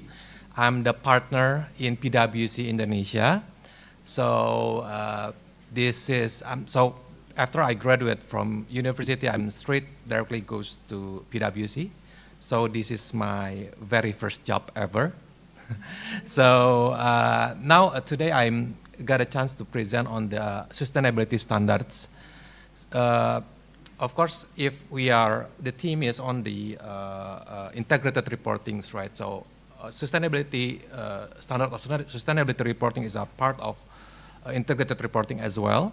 So later on the next 30 minutes, because I'm excited, I put too much slides actually, but hopefully I can cover it on the next 30 minutes. So I will share you about the overview of this IFRS sustainability standard.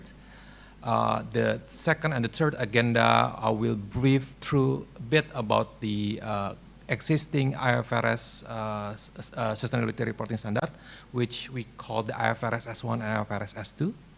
And the last point is on the how to connect this with the financial statement. Yeah, because I think most of us is an accountant. We are working with numbers. Usually what we only see is the financial statement, but the nowadays trend is how to connect this financial reporting in with the non-financial reporting, right? We don't want this to be a separated reporting, I mean. We want this to be connected, okay?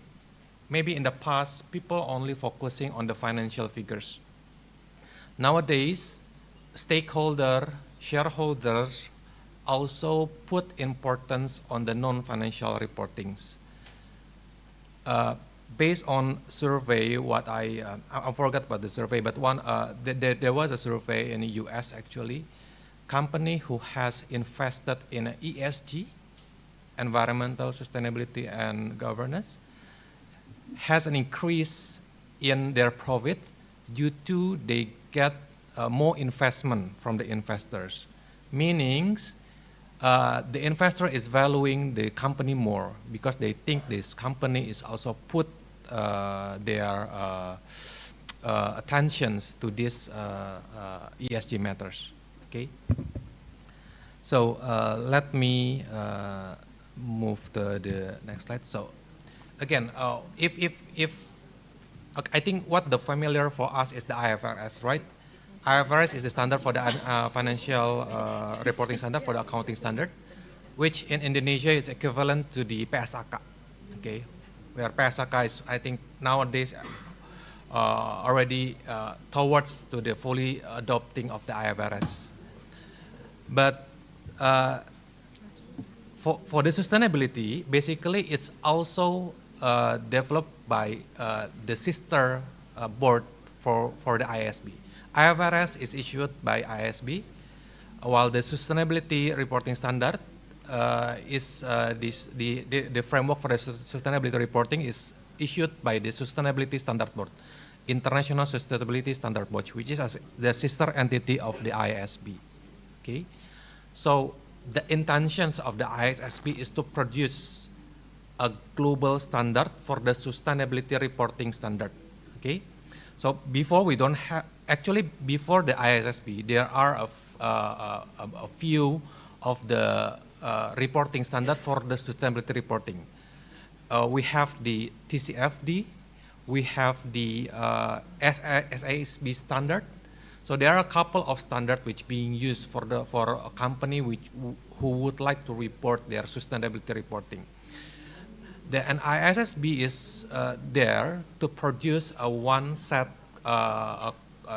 standard which can cater most of the requirement that are already issued by the previous standard setter. So it will be help to investor and other capital market participant to have a one set of standard and to be able to make an informed decisions. So the standard actually has been issued in June 2023, effective in 1st January of 2024. Indonesia is not yet adopting on this standard, but it doesn't mean that if a company in Indonesia cannot produce a sustainability report. Yeah. So for example, Gojek, they already produce sustainability reporting. Yeah, you can see on their website. So there are a couple of companies in Indonesia that already issued sustainability reporting. Because it is not yet effective, there are some companies who follow the ASAB standard and also other existing sustainability standard. So as I mentioned earlier, these two sister entity, IASB and ISSB, is issuing two different standards. I think we are already mostly familiar with the IFRS accounting standard, but it's not totally disconnected actually. The expectations is these two set of standard which will be producing this financial statement and also the sustainability reporting disclosures, it will be connected anyway, right? So if you see the integrated reporting, we will expect that financial statement is not only silo. We will expect this financial statement also connect with these sustainability disclosures. I will touch on this later on. So as I mentioned earlier, there are a lot of standards which have been issued previously related with the sustainability reporting standards. And now ISSB standard has been sort of like a consolidate all of this standard, and now we will have this one of the standard reporting for the sustainability reporting standards. Actually, on the standard itself, it doesn't limit us to sort of like reporting only based on this IFRS sustainability standard. But if there are some importance disclosure which we think important for the investor or stakeholders but not yet regulated by this standard, then we can also include that kind of disclosures, yeah, in the financial statement. So basically the the ISSB or the IFRS sustainability standard, we call it as IFRS S1, S2 because there are currently only two standards. It was developed based on the TCFD framework. Okay, so there are 4 pillars, which is the governance, strategy, risk management, and metrics and targets.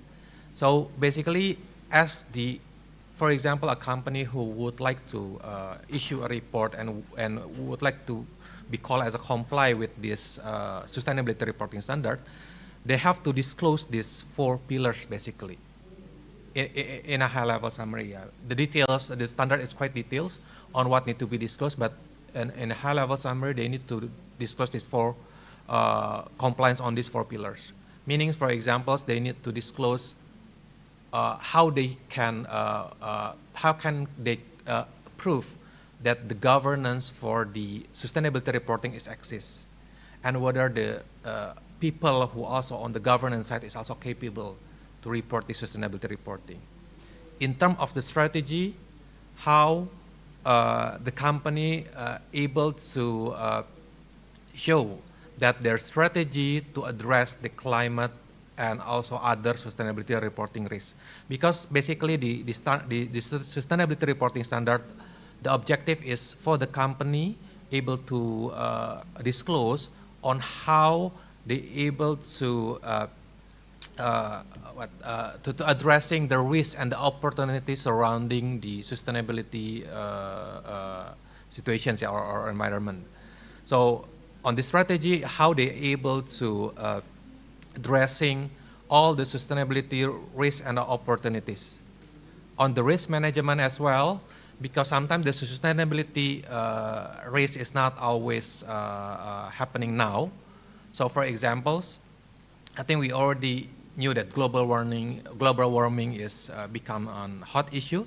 It's not happening now, but we need to prevent on how we deal with these global warming situations.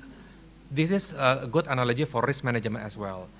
So if a company faces situations where they are needs to facing the environmental issue, so they need to put the risk management as well. And last but not least is on the metrics and the targets. This is one of the important things actually that I want to share with all of you, that basically it's not only qualitative. Okay, maybe in the past some company just put sort of like a CSR or attention to environment is just for the sake of the company image. But now you cannot put only qualitative. You need put a quantitative impact as well. How actually, for example, we often call about the carbon emissions. Okay, every company, for example, manufacturing company, who manufacture a goods, but also on the same time they also produce a carbon emissions, right? They need to disclose later on the metrics and the targets of these carbon emission reductions. Okay, IFRS S2 specifically focusing on the climate specific disclosures, but on this they need also to include this metric and targets. So for example, if a company, they are very profitable, but at the same times, they also producing a lot of carbon emissions. Of course, for the shareholders or the stakeholders, it will be a downside, right? They are very profitable, but then not taking care attention to the environment. With that situation, they need to consider whether they have any other initiative to compensate these carbon emissions. Okay, so if you, maybe some of you have ever heard about the carbon offset as well. So there is an initiative where, okay, I think it's unavoidable for you to produce this carbon, but you also need to involve in activities that produce that can offset this carbon productions. Yeah, so we can see some companies, okay, they produce this carbon, but they also put some activity to plant a trees in another area. With that they can consider this as a carbon offset activities. Okay, I just skip this. So on development in Indonesia, I mentioned earlier, now it's not yet adopted, but Ikatan Accountant Indonesia has established a working group called Task Force Comprehensive Corporate Reporting IAI. So this task force, correct me if I'm wrong, Pak Basuki, is also there are some experts who involved in this committee. What I remember is there's a Professor Linda Watigani, also Bu Rosita as well. There are some committees included in its task force. Basically, the objective is to set a sustainability-related matters. So basically, this task force would like to sort of like work towards on how we can adopt this sustainability reporting standard into local standards, which is currently not yet adopted. But if you see on the working plan or program kerja, we can see that the one that I tick with the blue highlight, this is the one that work plan that related with the sustainability reporting. So it's a good sign that we as the accountant is also put an effort on able to accommodate the sustainability reporting into the local adoptions. Okay. Okay. How many times did I have left? Still 10-15 minutes. Okay, good. So now on the second slide, I'm not going into detail on this one, but I will just brief through about the standard itself. So we have this IFRS S1, which is focusing on the general requirement of disclosure of sustainability-related financial informations. The S2 I will touch a bit later is more focusing on the climate reportings. So basically, on the IFRS S1, as I mentioned earlier, it's adopting the framework from the TCFD using 4 pillars that I mentioned earlier. It's required for an entity to disclose the risks and opportunities that might influence the decision making from the stakeholders. It's same with the IFRS. It's also indicate the materiality. Okay, so when a company would like to disclose items that related to the sustainability, they also consider materiality. And the concept of the materiality is quite similar with the IFRS actually, which factors that could reasonably expected to influence the primary user of the financial statement. Primary user, as we know, primary user can be investor, shareholder, stakeholder, and others. And it requires the reporting entity to be the same or as the financial statement. So if the company A issue a financial statement, the sustainability reporting should be also for the company A as well. Okay. Okay. So if a company report this sustainability report, it will be located or it will be placed in the same, usually in the same report where the financial statement is also located. So that's why we call as integrated financial reportings, right? So basically, the company should consider to use this the IFRS sustainability standard, but also as I mentioned earlier, if relevant, they may also consider other existing standards such as SISP, CDSB, or even industry practice. Okay, so if if a company thinks they are required to meet some investor information, but it's not currently accommodated in the current IFRS sustainability standard on the IFRS S1 or S2, they are allowed to consider the other information needed. And in terms of the reporting, it should be reported on the same reporting time with the financial statement as well. It doesn't specify on the locations, means it can be put in the management commentary, for example, in the annual report, or you can even have separate reporting standard as well. And it's also asks for a comparative information. I think it's similar with the IFRS. So you need to disclose, a company need to disclose comparative information as well.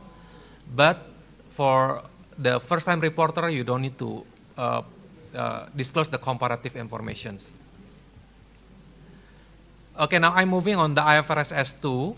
So IFRS S2 is focusing on the climate-related disclosures. Okay, So the key disclosure that required by the IFRS S2 is the strategy, which constitute the strategy and decision making.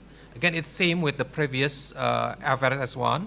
The company need to disclose what are their strategy in terms of these climate-related disclosures, and also they need to disclose what are the current and anticipated financial effects. Meanings, they need to disclose, for example, a company that that work in an industry on the mining, where, for example, this company produce a pollution, for example, then they need to disclose what is the current effects. Current effects mean whether they have like environmental obligations that they need to fulfill, whether they have also future environmental obligations. Okay, that's kind of disclosure need to be disclosed. And in terms of metrics and target, because this need to be quantifiable, then the company need also put the metrics and target as well. So for examples, if a company produce a carbon emissions, they need to classify whether they classify it as a scope 1, scope 2, or scope 3 of greenhouse GHG emissions. Okay, this classification, if it depends whether they are a direct producer of the carbon emission or they are indirect producer of the carbon emissions. Okay, and if needed, they also need to include the industry-based disclosure and climate-related targets. Okay. And they also need to provide qualitative and quantitative information as well. And so basically they need to provide a quantitative one. Only on limited circumstances they can provide the qualitative informations, like on this second bullet point. Okay. Okay. In terms of the metric as well, the metrics, so basically this is the sort of like a measurement, yeah. Some of the metrics and target that are required, it depends. They can use a cross-industry metrics. For example, there is a transitional risk or physical risk, and they can also use the other industry-based metrics, and also maybe if there are some climate-related targets. Yeah. Sorry, maybe I'm just give a brief through about this because I still have a last slide that I want to cover. And maybe, especially maybe student and lecturer may have more connection with this. So, in terms of how to connect this ESG and the climate reporting or the financial reportings. So, it's what is the expectation for the financial statement? So maybe you're asking, okay, we have this sustainability standard, but now we have this financial statement. How to connect this? So, investors have made it clear they expect that there will be a climate-related financial information to disclose in IFRS reporting. So if a company engage in the industry, well, if involved heavily on the climate-related informations, or maybe only on the pollution, for examples, they expected to disclose this on the IFRS reporting. The second one is ensure consistency on non-financial and financial reporting. Again, like I mentioned earlier, we avoid to being silo. How to connect this financial statement and this non-financial reporting. Okay, so what we want to avoid is we are not expecting for a company disclosing no provision in their financial statement, but in this sustainability they mentioned they have a lot of pollution, for example, to the environment. It's gonna be disconnected. So we have to ensure that it's going to be a connecting informations. And also, beyond the general requirement of the IFRS, we expect that climate change can also have numerous effects to the financial statement, balance sheet, income statement, and other components of financial statement as well. The transparent reporting, number 4, and last but not least, it's the appropriate mapping of the green financial products. In order to accommodate this ESG reporting, a lot of financial institution is also issue a green financial product. So the expectation is this green financial product can also be linked to this ESG reporting as well. Sorry, Mbak Penny, how many time that I have? 5 minutes, okay, good. Trying to checking, just to ensure covering everything. So just a brief. So basically, ISB. So some of the questions that being raised to ISB is basically what I have to cover in the financial statement actually. Because you know that IFRS did not issue a specific standard for the sustainability reportings, right? So we still use the same IFRS, we still use the same PSAK. Me as the preparer of the financial statement, how to connect the sustainability reporting issue to our financial statement. So basically, in brief, what the ISB has issued again the bulletin in November 2019 and November 2020, which later on update on November 2023 and November 2022. So basically, one of the point that being mentioned is the current existing standard actually has been sufficient enough to accommodate if there is a specific risk that related to the financial reporting. So there is a requirement to issue a new accounting standard related with the sustainability. So for example, if a company, for example, have engaged in an industry which produce a lot of carbon emissions and produce a lot of pollution, for examples, they need to provide a provision, for example, if somehow they have an environmental obligation to the surrounding of the citizen in the company, around the company, then you need to make a provision in accordance with PSAK 57 provisions, right? So basically, on the red box, these are the areas that expected to be affected by the sustainability reporting, but already accommodated in the existing financial reporting standard.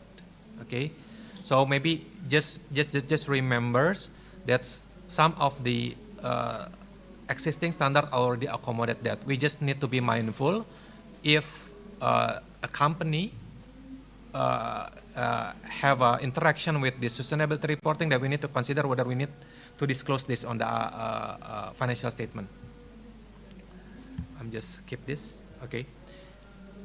This is just an examples on how a company consider a climate change and disclose in their financial statement. Yeah. So this is not a part of the reporting ESG reporting, but this is a financial statement. But they are trying to disclose how the impact of the climate change. Yeah.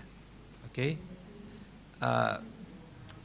I move to another slide. This is another example. A company in their disclosure of the property, plant, and equipment. So they are put the impact of the climate change. Okay. In here, for example, they are adopting a carbon. They are trying to involve in the carbon emission or carbon offset activities. And in here, if you can see, there are some specific disclosure that included as a part of the fixed asset to show what are their efforts in terms of the carbon offset activities.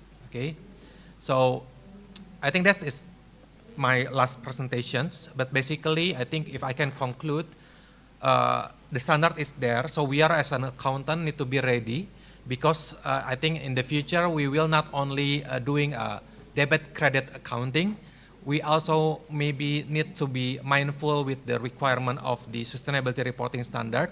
And even when we are doing a traditional accounting on the IFRS, we need to be mindful as well. Yeah, how to connect this with other sustainability reporting standards. So we able to connect the informations, and for the purpose and for the stakeholder and for the primary user of the financial statement, the information can be useful because they can connect this with other information as well. So I think that concludes my presentations. Bu Penny, thank you. Thank you very much, Pak Andi. And now we go to the next speaker, Pak Bahrul Ilmi. You want also to promote your PPT? Okay. Iya Pak, sorry. Okay, for Pak Bahrul, 30 minutes also.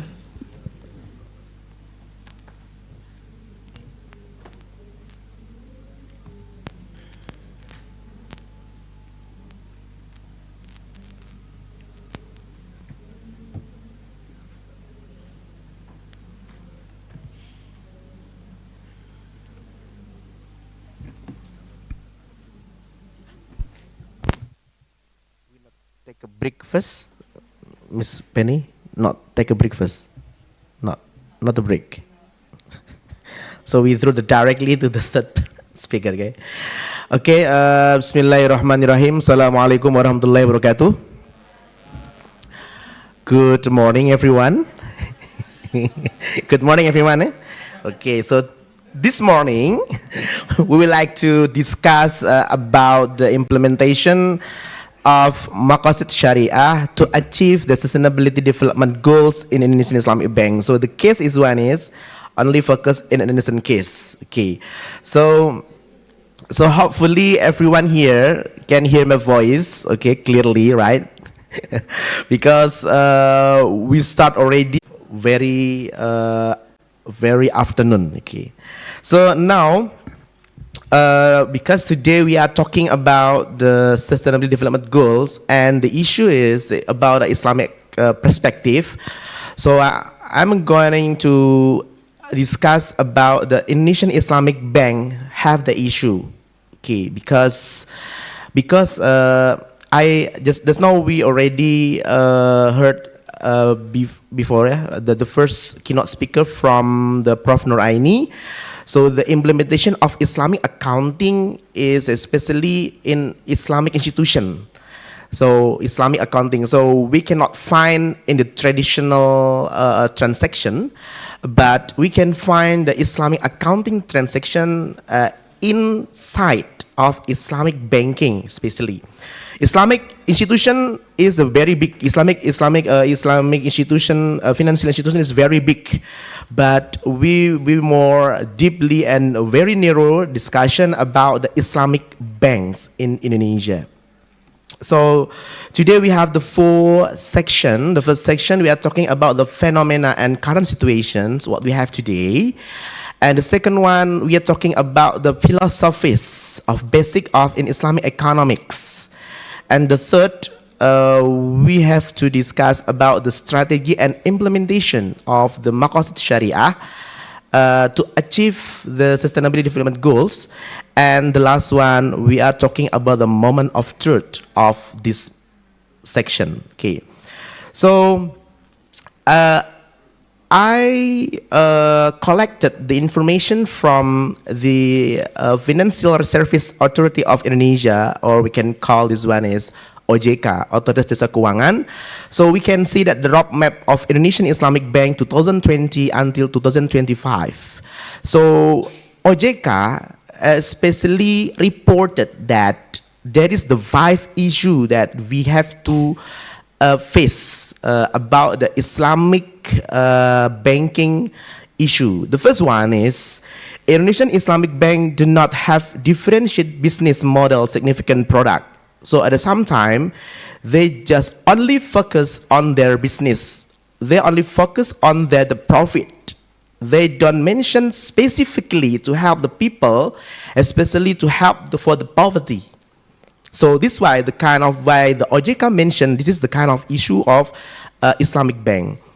The second one, also talking about the financial literacy index and inclusion index are still low in Indonesia. So the understanding people, student, lecturer, scholar, talking about the financial literacy, Islamic financial literacy is very low. So need to give the understanding how to improve, okay, how to enhance the capabilities of the lectures, the capability of people, awareness about the Islamic banking product, Islamic financial institution, or the Islamic compliant, Sharia compliant especially. And the third one, mostly Islamic financial institution, or we can say a very narrow discussion in Islamic bank itself, they only focus on the business purposes. Okay, they are trying to get a lot of profit. Okay, this is the one issue why OJK mentioned and reported and the roadmap. Okay, and the fourth one, the quantity and the quality of human resources are less than optimal. Also, the implementation of accounting itself, the people, the understanding of accountant in Islamic bank, or maybe also the Sharia Supervisory Board, this not talking about Sharia supervisor fully understand about the fiqh and muamalah not, but hopefully Sharia supervisory board they really understand also talking about the accounting, and then we can ensure that in every transaction there is no maghrib, maisir, gharan and riba. This is very detailed. Because the Sharia Supervisory Board, they to mention that how they can give the solution in the Islamic financial institution. And the last but not least, the issue of the Indonesian Islamic Bank is the inadequate IT integrated system. So I think the issue on the system of Islamic Bank, we recently, we know already Indonesian issue, right, about the system, how we cannot take our money from the bank. So there is a recently issue, what happened this one. So this one is the big issue, also can influence the perception of people to save their money in Islamic Bank. Okay, that is the roadmap from the Indonesian Islamic Bank from OJK 2020 until 2025. So this is my investigation during 10 years. More than 10 years. From 2001 until 2019. So we can look at the percentage of the saving. We can compare with the conventional bank and Islamic bank. So we can see that Indonesian people, we can mention that we can check in the Google or we can check in another from another browser. You can find that Indonesia is highly Muslim populated country in the world. Okay, highly Muslim population country in the world. We are not Muslim country. We are not Islamic country, but we have a lot of Muslim population country. But in fact, if we look at from this graph, we can say that majority of the people, they want to save their money not in Islamic bank.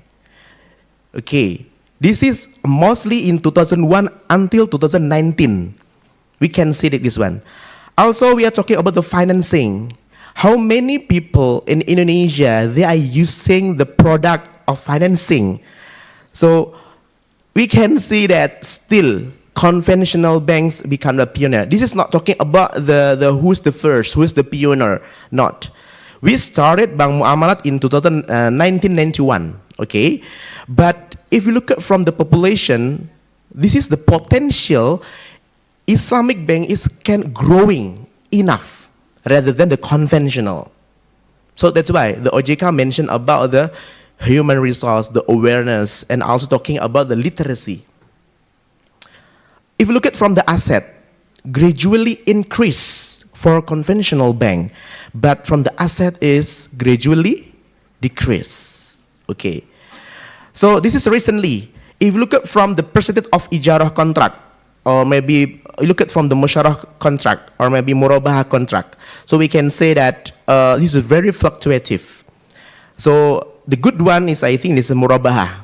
So that's why OJK mentioned on their snapshot of the information in the website of OJK, OJK mentioned that the highest financing is very favorite with the customer is murabahah. Because every people come to the Islamic bank, they always mention murabahah is very easy and very, from the perspective of the customer, they said murabahah is number one rather than musyarakah or ijarah.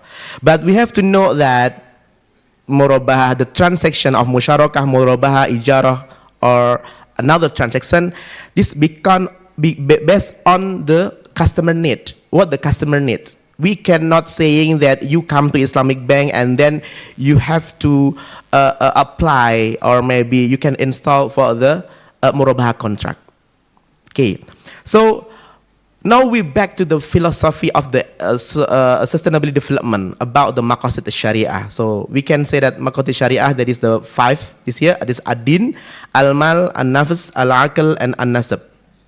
Okay, so we need to understand that how the Islamic financial institution can bring people, can cover the poverty, hunger, and all the fun to ensure the dignity and equality.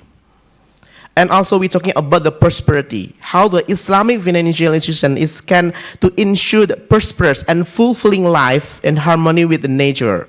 So that's why they can give mal, they can give the money to the people what's per customer need. Okay.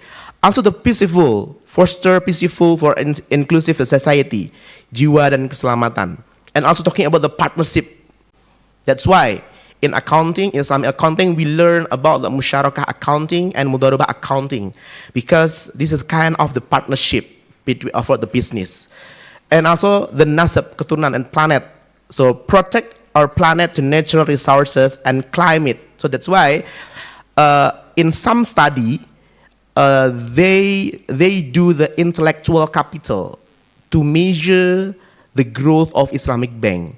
They want to check that the growing of Islamic financial institution at the same time not only talking about the awareness, not talking about the profitability, at the same time also talking about the non-financial, talking about the human resources, talking about the human capital, talking about the structural capital. So that's why some studies, they are looking for another part to know that, to understand that why an Islamic bank in Indonesia is not growing enough rather than a conventional bank. Okay, now we are going to the strategy and implementation. So that's why OJK and another parties in Indonesia, they are trying to strengthening of Islamic banking identity. The first one, the strengthening Islamic value is code of conduct, competency of Islamic banker. So that's why now mostly Islamic bank, during they are hearing the employee, they are looking for the graduated, they are understand about Islamic accounting, and also they understand about Islamic bank. We cannot just cover the people or cover the employee during only hijab and say Assalamualaikum, this is only Islamic. Not, we cannot dispense. Need to give the knowledge and understanding. So a lot of the university, they provide the understanding of Islamic accounting and Islamic banking to give understanding the graduation, and also they can understand if they want to join in Islamic bank, and they can know that what a banker have.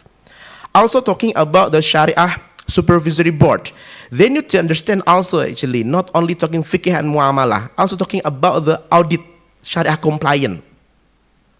Otherwise, this is very lack of understanding between accountant and Sharia Supervisory Board. So Sharia Supervisory Board make sure understand about this. Otherwise, they cannot control until detail, until in their transaction. Not only talking about the management, not only talking trading strategy, but also in detail the information of Islamic bank.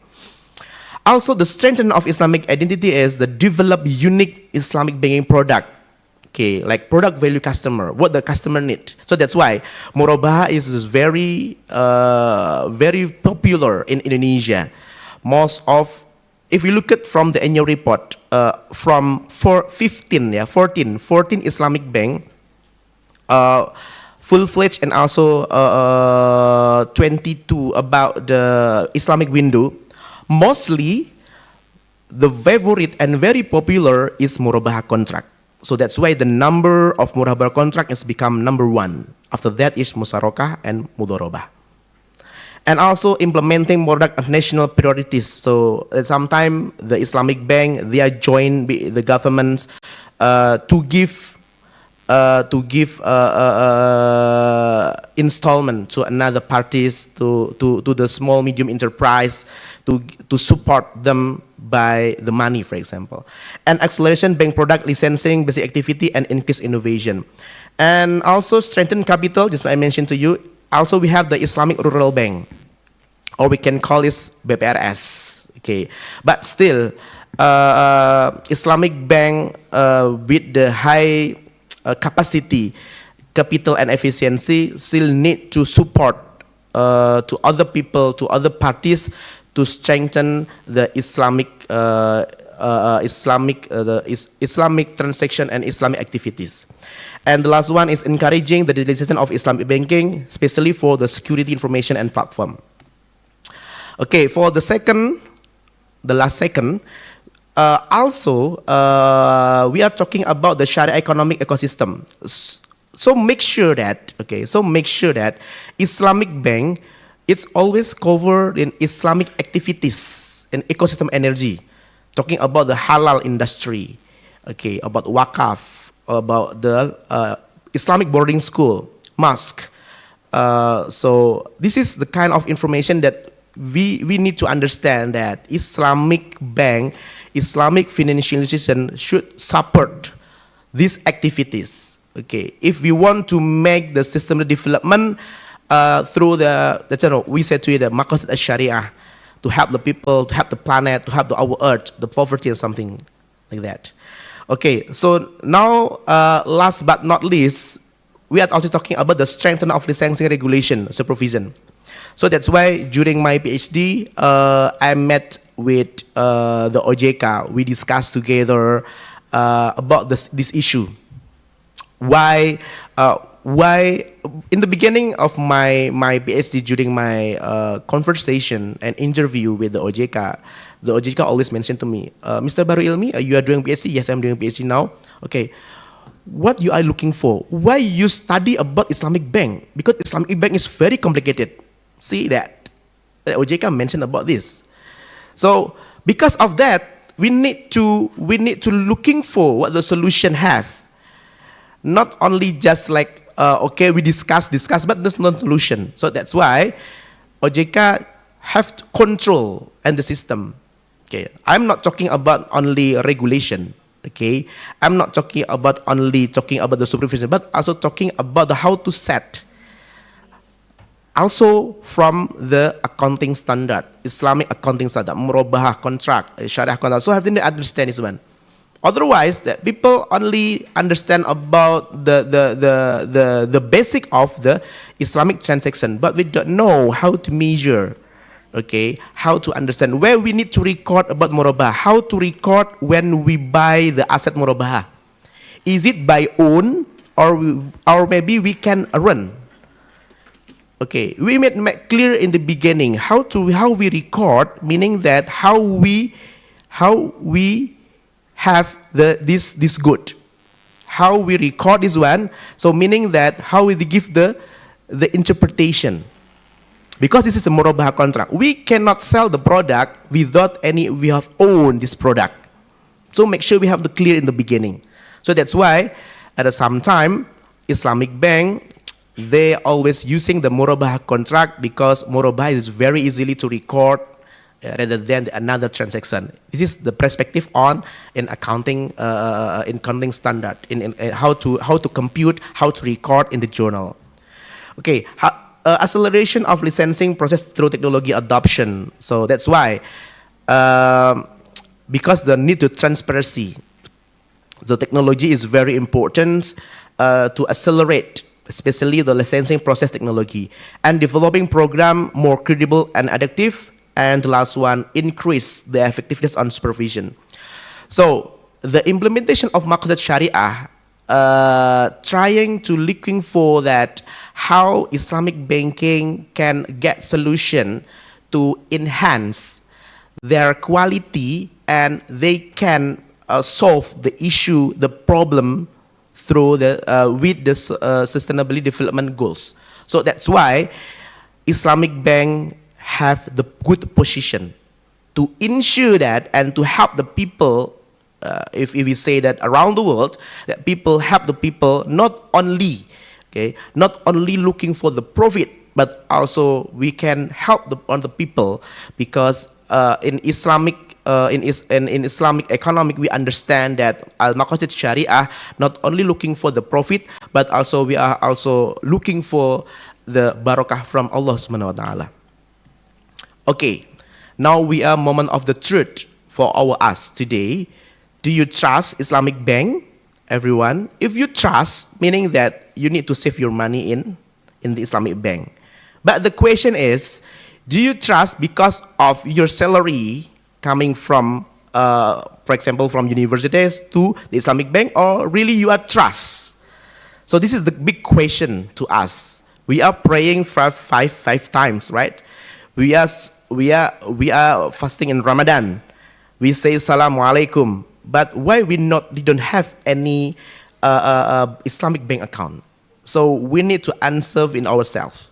This is because of you are trust, but yes, just trust, but you're not purely trust. Because if you trust, so meaning that you fully or maybe you can accommodate what the Islamic banking have. Okay, so how aware you are with Islamic banking product? If you have any problem, no need to like you say that, oh, I think I don't like to save my money again in Islamic bank because having a lot of problem. If you aware with Islamic bank, you need to give and support. You can asking to them why your system like this. So you need to cover like this. You give suggestion, okay? You need to give suggestion and you give support to them. So you cannot mention like, okay, I don't like. So you move to another bank or maybe conventional bank, for example. So how aware you are with Islamic ecosystem? So it's depend on you. This question is answer depend on you. If you are trust with Islamic bank, if you trust with Islamic system, I think you will follow what you know, that what you understand. But if you still looking for another option, we have the two options, right? Conventional and Islamic. So which one you want? This is the option. If your option is Islamic bank, so you have to believe that Islamic bank can cover the issue of this. Okay. But if not, you can tell to them that why you cannot resolve the issue. So you need to discuss with them. Through what? You can tell with them maybe, or if we are lecturer, maybe you can do the research and we can tell them how the research. So if we are maybe just the students, maybe we can do also for our thesis or maybe for our scriptsy, for example, you can discuss about this issue. Also including with how to compute and how to record in Islamic account and Islamic banking. So that's why. So this is my presentation, Ms. Penny. So hopefully you can understand that what issue have in Indonesia, but still we need to study further, especially how to know that what happened in Indonesia and how the implementation and how to make the solution, especially how to give the solution, not only talking about looking for the profit, but also we have to help the people. Okay, thank you very much. That's all from me. Wassalamualaikum warahmatullahi wabarakatuh. Okay, thank you, Pak Bahrul. Actually, you have still several minutes. Yeah, okay. But now we go to the answer and question session. So all of the audience that want to ask for our three speaker, you can raise your hand and also mention your name and affiliation. And also maybe for the online participant, you can ask your question using chat box. Okay, maybe from, okay. Prof. Rizal Yaya first and second. Prof. Nuraini, okay. Thank you. And then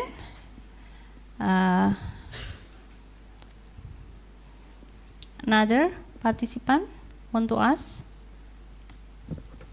Okay, from online also we don't have any question. Okay, go to the first question. Prof. Rizal Yaya.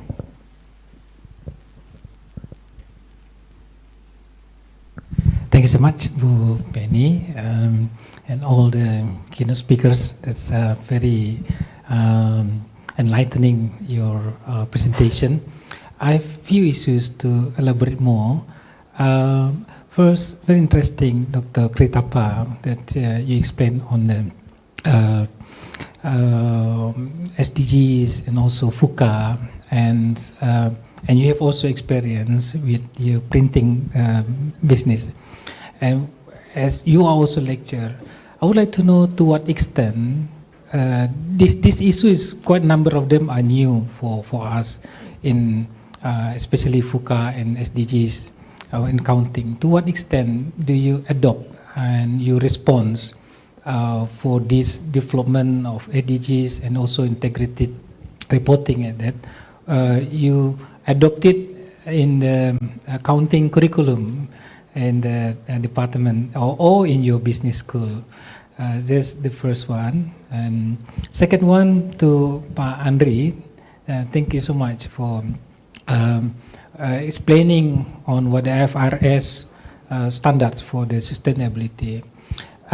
Looking at that standards, do you think what kind of competencies that you think that we must have that we are able to produce the report, sustainable report? And do you think that that kind of competency will be given in the during the undergraduate study, or they will get it after the graduate? Perhaps you can give some ideas where you are from the industry, from the accounting firm. And Pak Bahrul, Dr. Bahrul, interesting that you have explained that based on your research, and also you have already conduct fieldwork research to the OJK, Financial Service Authority, and also to the industry. To what extent that you see that the Islamic bank industry or people in the Islamic bank are aware that they are not only about the contract, Islamic contract, but also to have to achieve the Maqasid Sharia? To what extent do you think that they are aware on this matter? And what sort of learn that we can take to bring to the academics or to our curriculum based on the what the industry needs for the having the Maqasid Sharia in place, that to increase the awareness. This is my question. Thank you so much. Okay, thank you, Prof. Yaya. Directly to go to Prof. Noraini. Okay, we will collect the question first. Okay, Bismillahirrahmanirrahim. Assalamualaikum warahmatullahi wabarakatuh. Very interesting presentations by the three speakers. I learned a lot from your presentations. I just would like to get some more information with regard to number one to Dr. Kritaka, because you mentioned about the need for this WUKA and also the SDGs. So to what extent that our students, the students at the universities need to be equipped with all this knowledge? So meaning that how we need to prepare them for their workforce later, meaning to have all these technologies as well as the SDGs. So that's my question to you. Okay. The second question I have to Pak Andri. You mentioned about the new FRS with regard to sustainability, and there's a lot also need to be prepared by the companies when they have to follow or comply with this standard. But what do you think about whether this will increase the workload of the auditors? Because there's a lot. The auditors need to check when they audit the financial statements later, not only financial statements, but they have to audit beyond the financial statements as well. So just to get your inputs, how this will affect the workload of the auditors. And my last question to Dr. Bahrul. Okay, I'm not going to ask you the question for your PhD anymore because I have asked a lot during the Viva.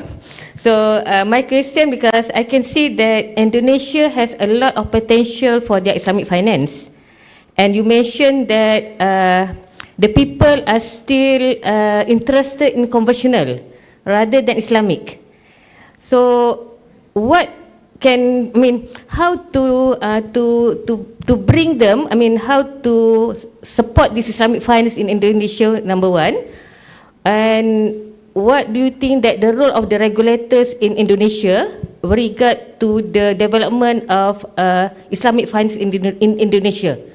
Because as far as Malaysia is concerned, we are not at par. Conventional banks and Islamic banks are at par now. We are the same because the regulator focus both. But what about in Indonesia? That's all. Thank you. Thank you very much, Prof. Noraini. So we will go to first Dr. Krip to answer it. Thank you. Yeah. Thank you, Prof. Test. Okay. Thank you, Dean and Professor, for your question. I give about my experience to respond for the VUCA world. 9 years ago, the university ordered me to responsible acting as KKU printing manager. You know, printing industry is the sunset industry, not sunrise. Sunset means the market share decrease, the revenue decrease. People use paperless and digital, not paper, not hard paper. But printing industry in Khon Kaen should still remain because I predict the VUCA situation for the business, and I prepare. The first one, prepare people to change, to adapt, to have resilience. I manage resilience in organization level, redesign structure, redesign management process and working process, and I train people to have the skill of resilience. They can adapt and change their skill. From my experience, the people is the criteria one you should develop and manage for your business, not machine, not tools.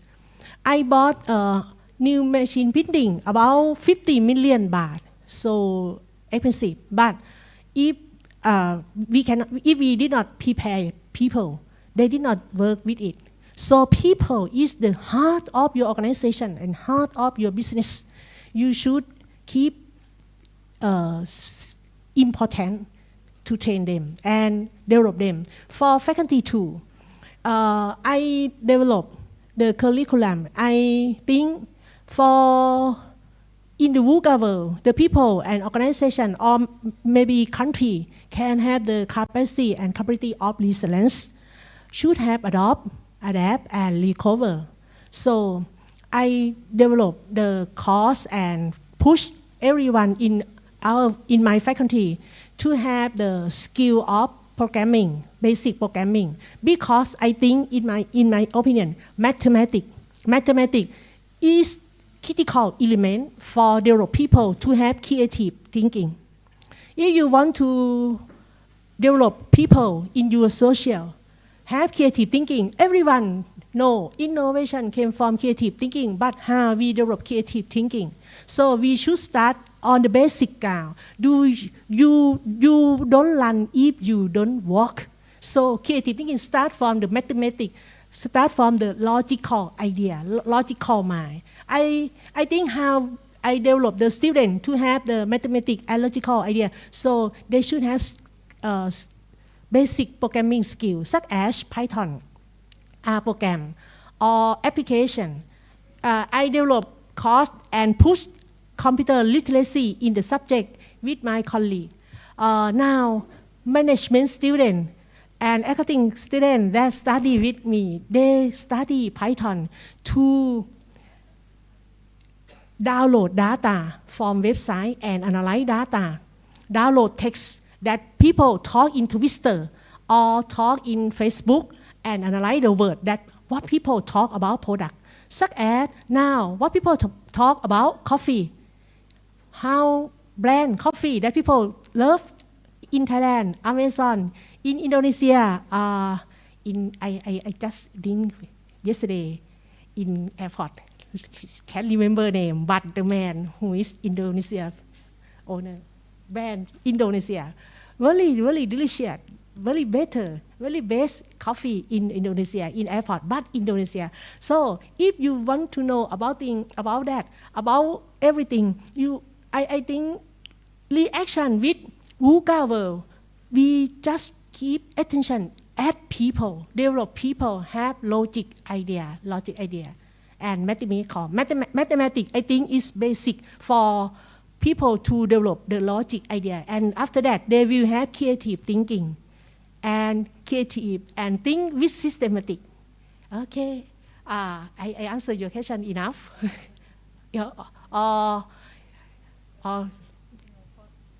Complete? Competency? Okay. Core competency. Oh, competency. Back to basic, competitive, you should develop creative thinking in your organization. And for me, the best that bring organizations to survive is innovation. Back to the slide. I have many slides. Slide 23. Product or service that new, not ever been before or never had it before. Process new or business model. I have someone that I know want to do e-commerce business, but they did not have business model, so they fail. If you want to succeed in business and survive, you should have good business model. You should, I think I teach my students try to create business model that's suitable for your culture. In Thai, if you go to Thailand next time, maybe in Khon Kaen have maybe have suki Tỳ Nói, shabu name Tỳ Nói. The young people and women, age about how age อาจารย์เอื้อม suki Tỳ Nói, young women 20, not 30, only 20, maybe 27, 28. She do shabu Tỳ Nói only 3 years. She succeed. Now she have about 1,000 million baht capital. Very big business, but cheap shabu because she have good business model. This is important component for your organization. Business model. You should, for the business, not go with you when you birth, but you should learn, try, and practice for business model, not copy. Learn by yourself, try by yourself, and work by yourself for the business. And the success will come. And for my experience, KKU printing, I do about 2 years. 2 years I suffer for develop organization and try to transform organization from old and literacy and legacy organization to the new organization, new process. About 2 years and success. Now I can travel abroad without anxiety about KKU printing because my staff they excellent and they can do business every day. People, number one. Thank you. Okay, thank you very much, Dr. Kip. Okay. Okay, and then the question for Pak Andri from Prof. Rizal Yayan, the competency that we should have to produce sustainable report, and also from Prof. Noraini, whether this report can influence the task of auditor. Okay, thank you, Bu Penny. So actually, Prof. Rizal, at this stage, everyone is learning, especially in here in Indonesia, on how to help, how to prepare the sustainability report. So because we are transitioning, so even us as a professional, we also usually works with other colleagues from other countries in order to develop it. So I think nowadays everyone is learning. But if you ask me what are the skill set that are required, first is I think if in the past we only know that only one standard, right? So now we are exposed to another set of standard. So I think first we need to have we need to understand as well what is the essence of the standard itself. The second one is how, as an accountant, we all maybe in the past we only think about journal, debit, credit, and the accounting treatment. Now how we can make a connected thinking between financial and non-financial. I think that's the essential of the integrated reportings, right? And if I read, usually the integrated reporting will be driven by the CFO, means the finance guy, right? So means that as the finance people or the accounting people, we are also crucial how we able to connect between these financial and non-financial accounting standards. And the third one, what I see is how to be able to more skeptical in a sense that we need to aware what are, because I think later on as the accountant, our responsibility is not only about the transactions that processed by the company, but also what are the environmental situation of the company as well. So that's, I think, we need to be skeptical what are the information that need to be disclosed in the financial statement and the financial reporting as well. So if I can reflect back to my era as a university student, I think the challenges will be more for the future undergraduate students, right?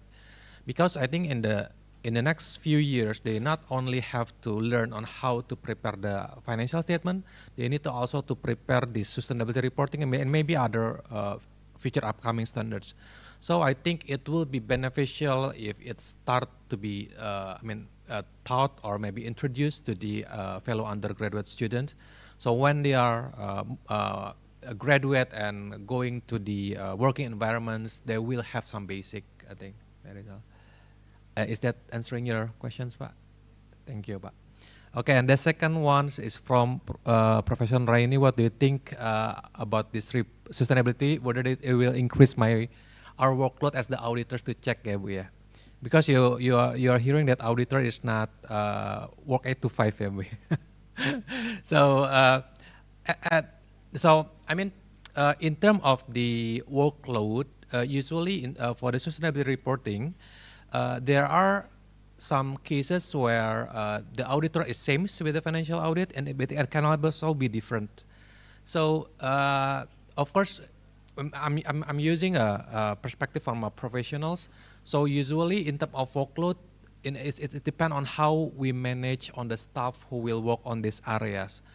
But I think the most important thing is how to well equip the staff or the team in order to understand this new standard.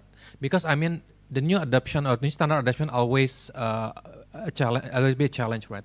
When we are back in 2020 adopting big three financial standard, IFRS 15, 16, and 9, everybody is need to adjust significantly, right?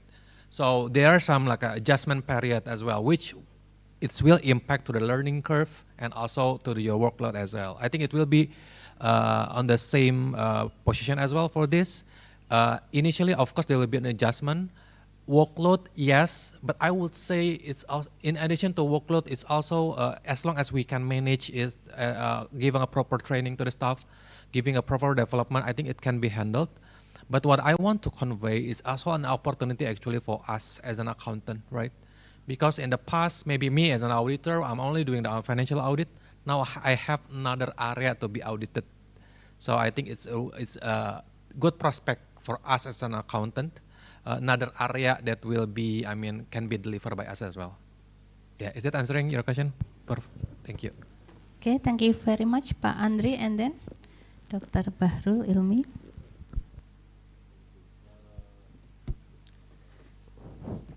Okay, for the first question from the Prof. Rizal Yahya. So to what extent Islamic Bank cover maksud syariah rather than the transaction of contract, yeah. So actually, if you look at from the Islamic Bank perspective, the first in Islamic Bank they have the Islamic human capital. This is different like human resources. They have the Islamic human capital. They cover the information how to maintain the people where they are working, and they always sustain with the goal of their activities. To mention that we are helping people, and we have also need to understand Allah see us, and we need to understand how the Islamic principle. That is Islamic human capital. This is different like human resources. Human resources, they are looking for the employee, but the human capital, Islamic human capital, they are always maintained. This is in Islamic Bank actually. And the second one, also if you learn about the organizational theory, also we know about the climate organization, because this climate organization is very important to maintain the goal of the organization. When the director or maybe the commission, because the director is day by day, they stay on the bank, but the commissioner and certain people, they are not stay fully. So the director with the with the climate organization, they are trying to maintain the goal of the organization. How to make the organization is very comfortable, and also the goal of the company or Islamic bank is still follow with the Islamic principle. That is need to understand by the directors. Also the Sharia Supervisory Board especially, because if you look at the Sharia Supervisory Board, in Indonesia we have the fit and proper test. So far in 2020, last year, we discussed some event with OJK, because I'm still have a program also, the research with OJK. OJK will establish the new regulation for fit and proper test for the Sharia Supervisory Board, which is including in accounting and fikih muamalah. So in the fit and proper test, they need to pass with in accounting and also fikih muamalah. This is like to minimize and mitigate the issue what have problem in Islamic bank. So the Sharia Supervisory Board can solve the problem in fikih muamalah transaction, also talking about the Islamic accounting itself. So this is the kind of to what extent to make not only talking about the fair tested contract, but also talking about Sharia. So hopefully this answered the question, Prof. And if just now you mentioned about the academic perspective, need to find, okay, but for me, me too, also still looking for the information, especially how to make in academic perspective. I think need to find the sufficient program to help students more aware. I think I still remember, I think Prof. Rizal Yahya and Prof. Ahim told in our discussion, in the last meeting, we can ask our students, do you have any Islamic bank account? This is the kind of how to make aware. This is the kind of the make aware students to know that, oh yes, I need to make open the Islamic bank account. So how to open? Because I don't have enough money to open. And sometimes the student mention like this. Okay, but this is how to help the people more aware and also to support their knowledge. But for the academic perspective in the curriculum, I think need to looking for the sufficient program, or maybe a good program from the experience from the lecture, or maybe from another university. Okay, that is my answer, Prof. And the second question from my professor, also from Raini, how to bring people in Indonesia, especially because Indonesian people still in conventional bank, how to bring the kind of Swiss bank. So actually in 2020 in February, it's not mistake, our president established the new National Sharia Economic and Finance Committee, or we call in bahasa Indonesia is Komite Nasional Keuangan Syariah. It's not mistake. So I think this one is to help and to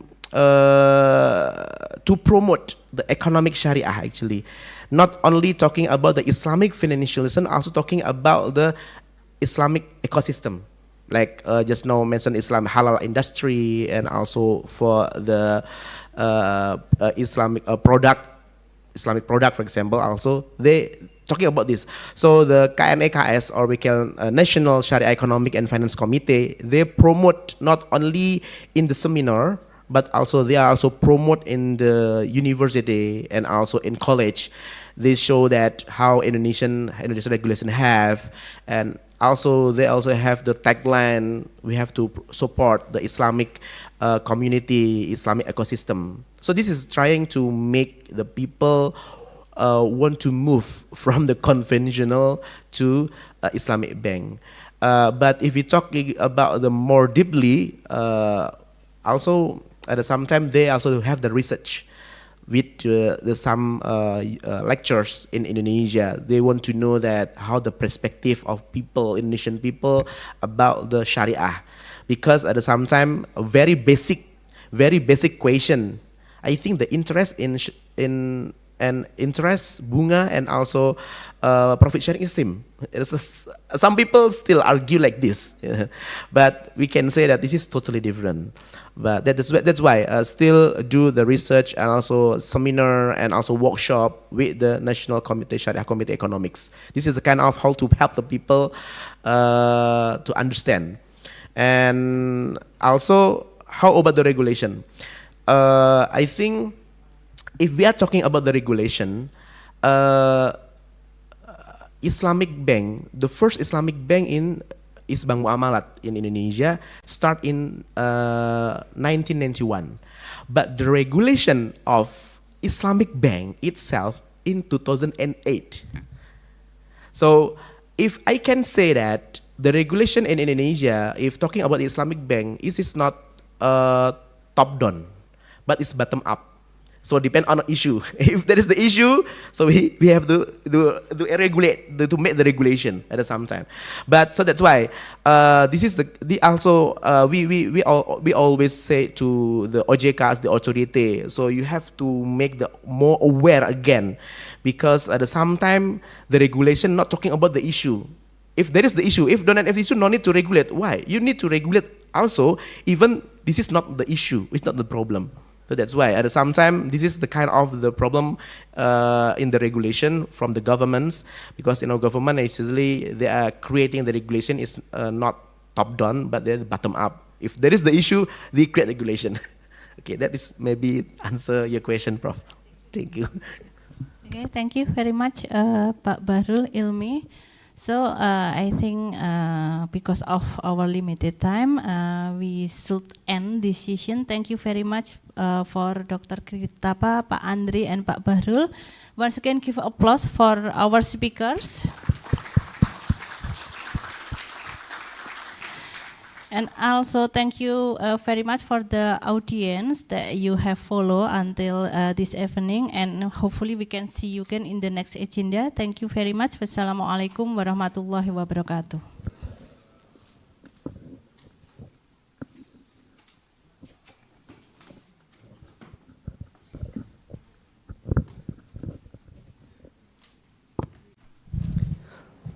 Thank you very much to speakers, Associate Professor Dr. Kritafa Sancayaton, Mr. Muhammad Bahrul Ilmi, SA, MA, SY, PhD, and Mr. Andri Effendi, SA, CBA, who delivered the insightful materials. And also thank you to Ms. Penny Nugraheni, SA, MSc, AK, CA, as a moderator for guiding today's plenary session. To all speakers and moderator, please, you may have a seat. The next agenda is giving the certificates for the speakers and moderator. The certificates will be given to Professor Dr. Nuraini binti Muhammad Arifin, Associate Professor Dr. Kritapa Sencayathon, Mr. Andri Effendi, SA CPA, Mr. Muhammad Bahrul Ilmi, SA MA SY PhD as speakers, and Ms. Penny Nugraheni, SA, MSc, AK, CA, PhD as moderator, and will be given by Dr. Dia Eka Ari Sekar Jatiningsi, SA, MSc, QIA, AK, CA. To Professor Dr. Nur Aini, to Associate Professor Dr. Kritafa, to Mr. Andri Effendi, to Mr. Bahrul Ilmi, to Mrs. Penny Nugraheni, and to Dr. Dia Eka Ari, please come forward.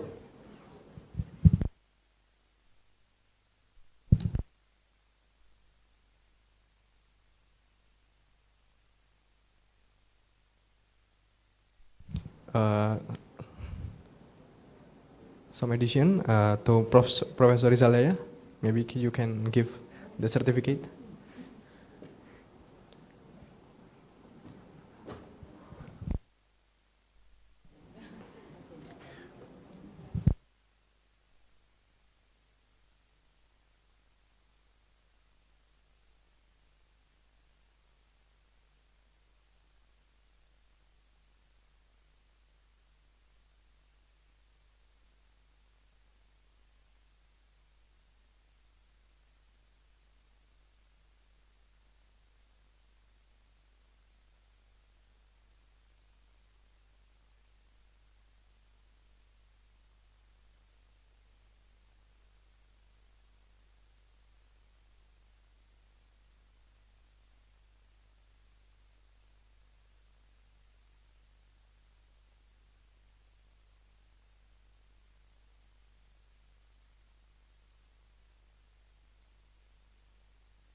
May all speakers and moderator can take photo together. And we invite Professor Rizal Jaya. Yeah, and we invite to Professor Dr. Hardo Basuki, sorry. Maybe all lecturers from accounting department. Okay. And we invite Pak Rudi for photo together. Maybe Pak Ilham, Mr. Ilham.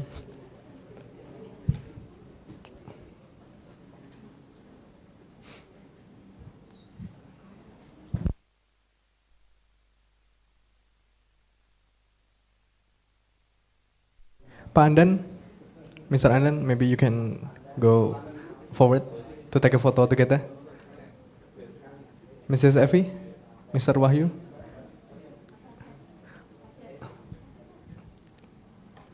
Okay, get ready. I will count 1 until 3. 1, 2, 3. Okay, once again. 1, 2, 3. Okay.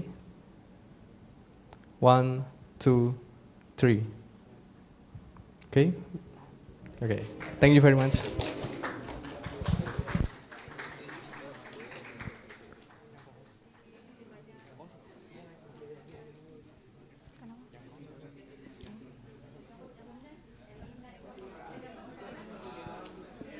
Ini langsung.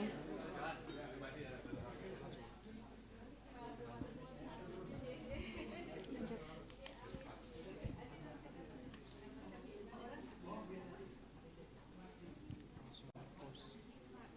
Ini lanjut.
Thank you, Profesor Dr. Nuraini, Profesor Dr. Kritapa, Mr. Andri Effendi, Mr. Muhammad Barul Ilmi, Miss Penny Nugraheni, and Dr. Dia Eka Ari Sekar Jatiningsi. Please may have a seat.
All right, ladies and gentlemen, the last agenda is closing and announcing the information. Yeah.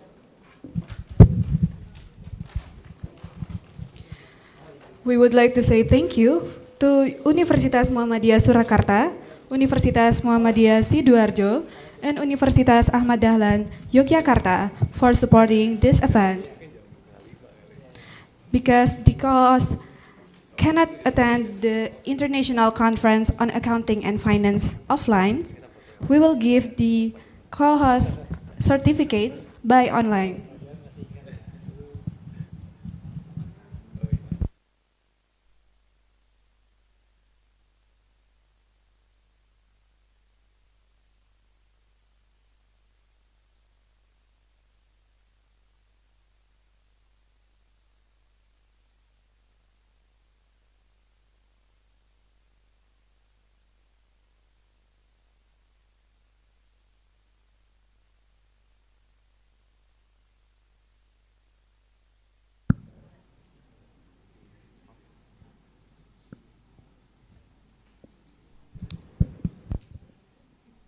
Ladies and gentlemen, the last agenda is closing.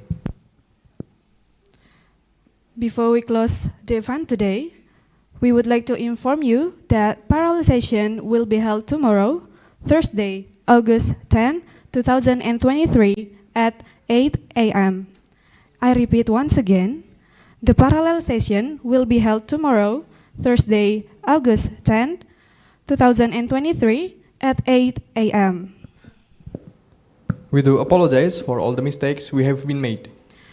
Let's close this event by reciting Hamdalah together. Alhamdulillahirabbil alamin. Thank you for your participation. Have a great day. See you tomorrow and Wassalamualaikum warahmatullahi wabarakatuh.